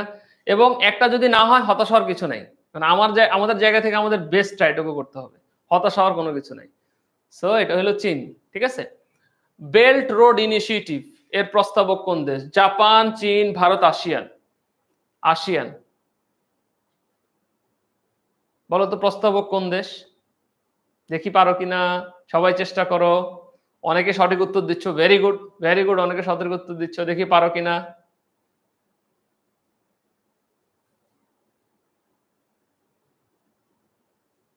দেখি সবাই, অনেকে দিচ্ছে। আমি দেখছি রঞ্জন উত্তর দিচ্ছে, ফাতিমা উত্তর দিচ্ছে, তারপরে হলো মরিয়ম উত্তর দিচ্ছে, সাদিকুর রহমান উত্তর দিচ্ছে, অনেক উত্তর দিচ্ছে। Very good, very good. দেখি পারো কিনা।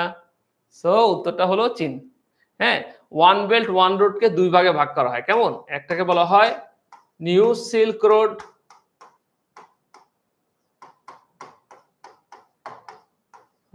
আরেকটাকে বলা হয় মেরিটাইম রোড।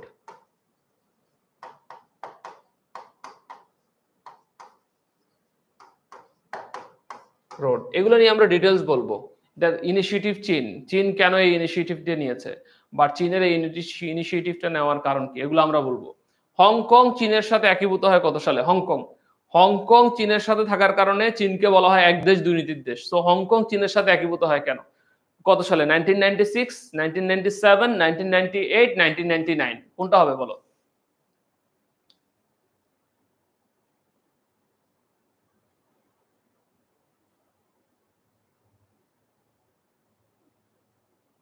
দেখি পারো কিনা সবাই।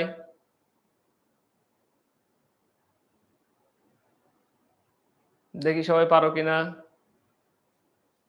ভেরি গুড, 1997 এটা। আচ্ছা, হংকং চীনের সাথে একীভূত হয় 1997 সালে এবং চুক্তি অনুযায়ী তারা 2047 সাল পর্যন্ত চীনের সাথে থাকবে। সো হংকং নিয়ে দুটো প্রশ্ন আসে। একটা হলো হংকং কত সালে চীনের সাথে একীভূত হয়? আমরা বলবো 1997 সালে। তারপরে আরেকটা হচ্ছে হংকং কত সালে চীন থেকে বের হয়ে যায়? 2047 সালে। ক্লিয়ার? আচ্ছা, তোমাদেরকে আরেকটা জিনিস যারা পরে জয়েন হয়েছে ওদেরকে বলি, সেটা হচ্ছে আরো কিছু এমসিকিউ আমি করাবো। তার আগে এতটুকু বলি, সেটা হলো তোমরা যারা আমাদের এই সেকেন্ড টাইম অ্যাডমিশনের জন্য কোর্স করতে চাও, তারা আমাদের ওয়েবসাইটে গিয়ে বা আমাদের এখানে 10 মিনিট স্কুল অ্যাডমিশনের এখানে যে লিঙ্ক দেওয়া আছে সেই লিঙ্কে ঢুকে তোমরা অ্যাডমিশন হতে পারো আমাদের এখানে। এবং আমাদের এখানে পর্যাপ্ত সংখ্যক ক্লাস আমরা দিব, সেটা সবকিছু আজকের ক্লাসে আমি বলেছি এখানে দেওয়া আছে। এবং তোমাদের সবচেয়ে সিনিয়র, মোস্ট সিনিয়র টিচার এবং 10 মিনিট স্কুলের বাংলাদেশের যারা সবচাইতে পরিচিত টিচার যারা, ওনারা কিন্তু তোমাদের ক্লাসগুলো নেবেন। এবং আমরা আমাদের ক্লাসের চেষ্টা করব তোমাদেরকে ভালো গাইডলাইন দেওয়ার জন্য। আমি মনে করি তোমার যদি যে ড্রিমটা আছে সেই ড্রিমটা পূরণ করার জন্য তোমার চেষ্টা করা উচিত। অনেকে মনে করে যে ভাইয়া আমি তো একটা ইউনিভার্সিটিতে ভর্তি হয়ে আছি, এখন আমি যদি আবার চেষ্টা করি আমার কি হবে? হবে। তুমি ফাঁকে ফাঁকে, তোমার তো পড়াই আছে জিনিসগুলা, তুমি যে জিনিসগুলো পড়েছো আগে সেই জিনিসগুলোর সাথে আরো কিছু জিনিস অ্যাড করে যেটা সামনে আসতে পারে সেগুলো তোমাদেরকে পড়ানো হবে। সো তোমার ফ্রাস্ট্রেটেড হওয়ার কিছু নাই তো, ফ্রাস্ট্রেটেড হওয়ার কোনো কিছু নাই। তুমি একবার ইউনিভার্সিটিতে হয় নাই বলে যে তুমি ফ্রাস্ট্রেটেড হবা তা কিন্তু না। তুমি তোমার জায়গা থেকে চেষ্টা করো। এবং এমন হইতে পারে একটা সময় এসে তুমি মনে করতে পারো যে আল্লাহ ভাইয়া আমি তো যদি আরেকবার চেষ্টা করতাম আমি তাইলে পারতাম। আমাকে এরকম আমার লাইফে অনেক স্টুডেন্ট বলছে যে ভাইয়া আরেকটা বার যদি আমি চেষ্টা করতাম, কেন যে আমি সেকেন্ড টাইমও ট্রাই করি না আমি বুঝি নাই। বিশেষ করে তুমি যদি সেকেন্ড টাইমও ট্রাই করো, চেষ্টা করো, তাহলে অবশ্যই তুমি কি করতে পারবা, পারবা ইনশাআল্লাহ। যে চেষ্টা করে তার সাথে আল্লাহও থাকে। সো এই জায়গাগুলো মাথায় রেখো, ফ্রাস্ট্রেটেড হওয়ার কোনো সুযোগ নেই। তুমি যদি ফ্রাস্ট্রেটেড হও তুমি পিছিয়ে যাবা। এবং আমি কিন্তু বারবার তোমাদেরকে বলছি, আমরা তোমাদেরকে রেকর্ড ক্লাস দিব, আমরা তোমাদেরকে লাইভ ক্লাস দিব। লাইভ ক্লাসে যেমন আজকে লাইভ ক্লাস তুমি করতেছো, লাইভ ক্লাসে তুমি আজকের লাইভটা দেখতে পারবা।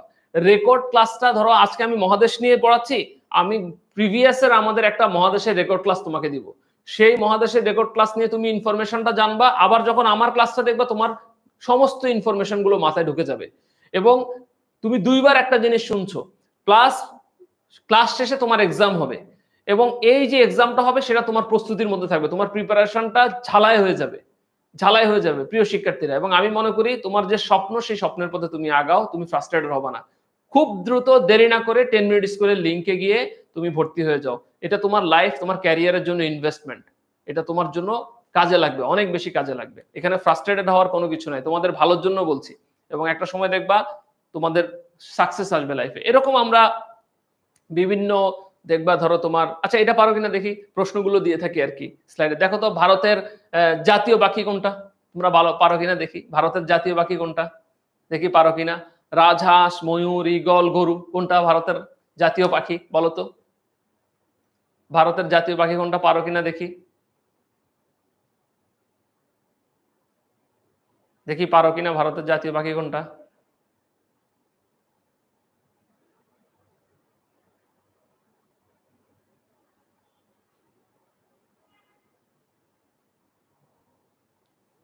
ময়ূর ভারতের জাতীয় পাখি। ওকে, তারপরে কোনটি মধ্যপ্রাচ্যের দেশ নয়, দেখি বলতে পারো কিনা কোনটি মধ্যপ্রাচ্যের দেশ নয়।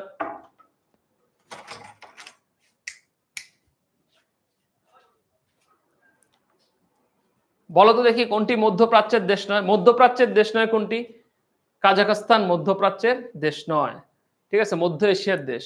হ্যাঁ, সো এরকম আমরা বিভিন্ন মহাদেশগুলো নিয়ে দেখবা তোমাদের, এই যে যেমন আমরা এরকম কিছু জিনিসগুলো রাখি, বিভিন্ন মহাদেশগুলো, যেমন ইউরোপ মহাদেশের দেশগুলো, তারপরে এই জাতীয় জায়গাগুলো নিয়ে আমরা তোমাদেরকে ক্লাসে আলোচনা করব। প্রত্যেকটা মহাদেশ নিয়ে, প্রত্যেকটা মহাদেশের ঘটনা নিয়ে। দেখছো আমরা কত ডিটেলস প্রত্যেকটা জিনিস তোমাদেরকে এরকম দিয়ে দেই, প্রত্যেকটা জিনিস ডিটেলস এখানে দেওয়া আছে। যেমন দক্ষিণ আমেরিকার বৃহত্তম দেশ কোনটা, ক্ষুদ্রতম দেশ কোনটা, ব্রাজিল, ঠিক আছে। তারপরে দক্ষিণ আমেরিকার দেশগুলোর রাজধানী, মুদ্রা, এই সবগুলো জিনিস এরকম ভাবে ডিটেলস। দক্ষিণ আমেরিকার বিখ্যাত ব্যক্তি কোনটা, হ্যাঁ, দক্ষিণ আমেরিকা পড়ানো শেষ, দক্ষিণ আমেরিকার পড়ানোর পরে তার এমসিকিউ গুলো আমরা তোমাদেরকে এরকম দেখাবো। সো এইভাবে আসলে আমরা আমাদের যে স্লাইড গুলো আছে, স্লাইড গুলো আমরা ক্লাসে সলভ করাবো। অর্থাৎ তুমি যখন একটা টপিক পড়বা, সেই টপিকের শেষে কিন্তু তুমি সেই স্লাইডটা দেখতে পারবা, এবং যখন তুমি ওই টপিকের শেষে স্লাইডের এমসিকিউ গুলো সলভ করবা, তখন কিন্তু মোটামুটি ভাবে তোমার অনেক কিছু হয়ে যাবে।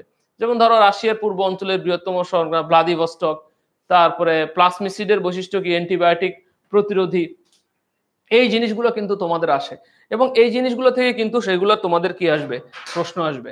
আমার প্রিয় শিক্ষার্থীরা, আজকের ক্লাসে যেই কাজটা আমি করার চেষ্টা করেছি তোমাদেরকে, আজকের ক্লাসে আমি চেষ্টা করেছি যে ইউনিভার্সিটি অ্যাডমিশন সম্পর্কে বলার জন্য। আমি খুবই খুশি হয়েছি যে তোমাদের এখানে অনেকগুলো স্টুডেন্ট আমি পেয়েছি যারা 25 সালে পরীক্ষা দিবা, বাট এখন থেকে তুমি এই ক্লাসটা করছো। অনেকে 24 সালে পরীক্ষা দিবা, তারা এই ক্লাসটা করছো, বা 24 সালে তো পরীক্ষার বিষয়টা তো জানোই, আজকে এটার একটা ফয়সালা হলো। আবার অনেকে 24 সালে অ্যাডমিশন টেস্ট দিবা, যারা 23-এ দিয়েছো হয়নি, এখন আবার 24-এ দিবা। আমার প্রিয় শিক্ষার্থীরা, ফ্রাস্ট্রেটেড হওয়ার কিছু নাই। গিভ ইউ লেভেল বেস্ট, এবং 10 মিনিট স্কুল তোমার সাথে আছে। তুমি তোমার জায়গা থেকে চেষ্টা করো, যে জায়গাগুলো নিয়ে তোমার কনফিউশন আছে, যেই পড়াগুলো নিয়ে তোমার কনফিউশন আছে, পূর্ণ উদ্যমে ঝাঁপিয়ে পড়ো। কারণ তুমি যদি ফ্রাস্ট্রেটেড হও তাহলে তুমি লাইফে পিছিয়ে যাবা। আমি পুরো ক্লাস জুড়ে তোমাদেরকে একটা কথাই বলতে চাচ্ছি, যে don't be frustrated, give you 100% effort. আমরা পর্যাপ্ত সংখ্যক ক্লাস দিব, আমরা পর্যাপ্ত সংখ্যক তোমাদেরকে বই দিচ্ছি, আমরা পর্যাপ্ত সংখ্যক তোমাদেরকে মডেল টেস্ট দিচ্ছি, আমরা তোমাদেরকে ক্লাস টেস্ট হতে সবকিছু নিব। এবং সবচেয়ে সিনিয়র টিচার যারা আছেন 10 মিনিট স্কুলে, ভাইয়াদের সম্পর্কে অলরেডি আমি দেখিয়েছি, অলরেডি আমরা ক্লাস নেওয়া শুরু করেছি এবং বেশ কয়েকটা ক্লাস অলরেডি হয়েছে। সো তুমি এখনই জয়েন করে ফেলো এবং তোমার ক্যারিয়ারটাকে তুমি সামনের দিকে আগায় নিয়ে যাও। মনে রাখবা, স্বপ্ন যে দেখে সে আগাতে পারে। তো স্বপ্ন দেখার জন্য মনের মধ্যে যে সাহস, সেটা নিয়ে তুমি আগাও। একবার হয় নাই তোমার ইউনিভার্সিটিতে, এজন্য তুমি ফ্রাস্ট্রেটেড হবা না। Please don't be frustrated. Frustrated হলে তুমি জীবনে পিছিয়ে পড়বা। ফ্রাস্ট্রেটেড লোককে কেউ কখনো মনে রাখে না। জীবনে যাই হোক না কেন, যাই ঘটুক না কেন, তোমাকে তোমার সামনের দিকে আগে যেতে হবে। বিকজ তুমি যদি পিছিয়ে পড়ো তাহলে তুমি হেরে যাবা। এবং সবচেয়ে বড় ব্যাপার যেটা, সেটা হলো যে আমরা তোমাদেরকে একটা গোছানো প্রিপারেশন নিব। যেমন আমাকে একজন প্রশ্ন করছে যে ভাইয়া, সেকেন্ড টাইম কোর্সে কি আমরা স্লাইড গুলো দিবে? হ্যাঁ, আমরা স্লাইড গুলো, যে স্লাইড গুলো আছে এই স্লাইডগুলো ধরেই আমরা তোমাদেরকে পড়াবো, এই স্লাইডগুলো আমরা তোমাদেরকে দিব।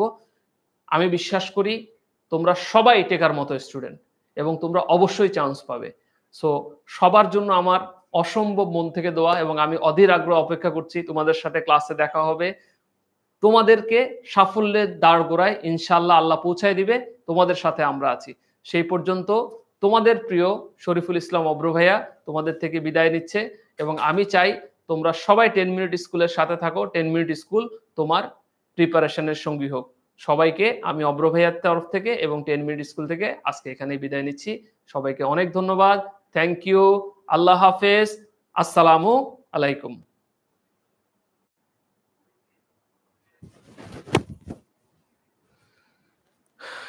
ঠিক আছে, 1 ঘন্টা 30 মিনিট।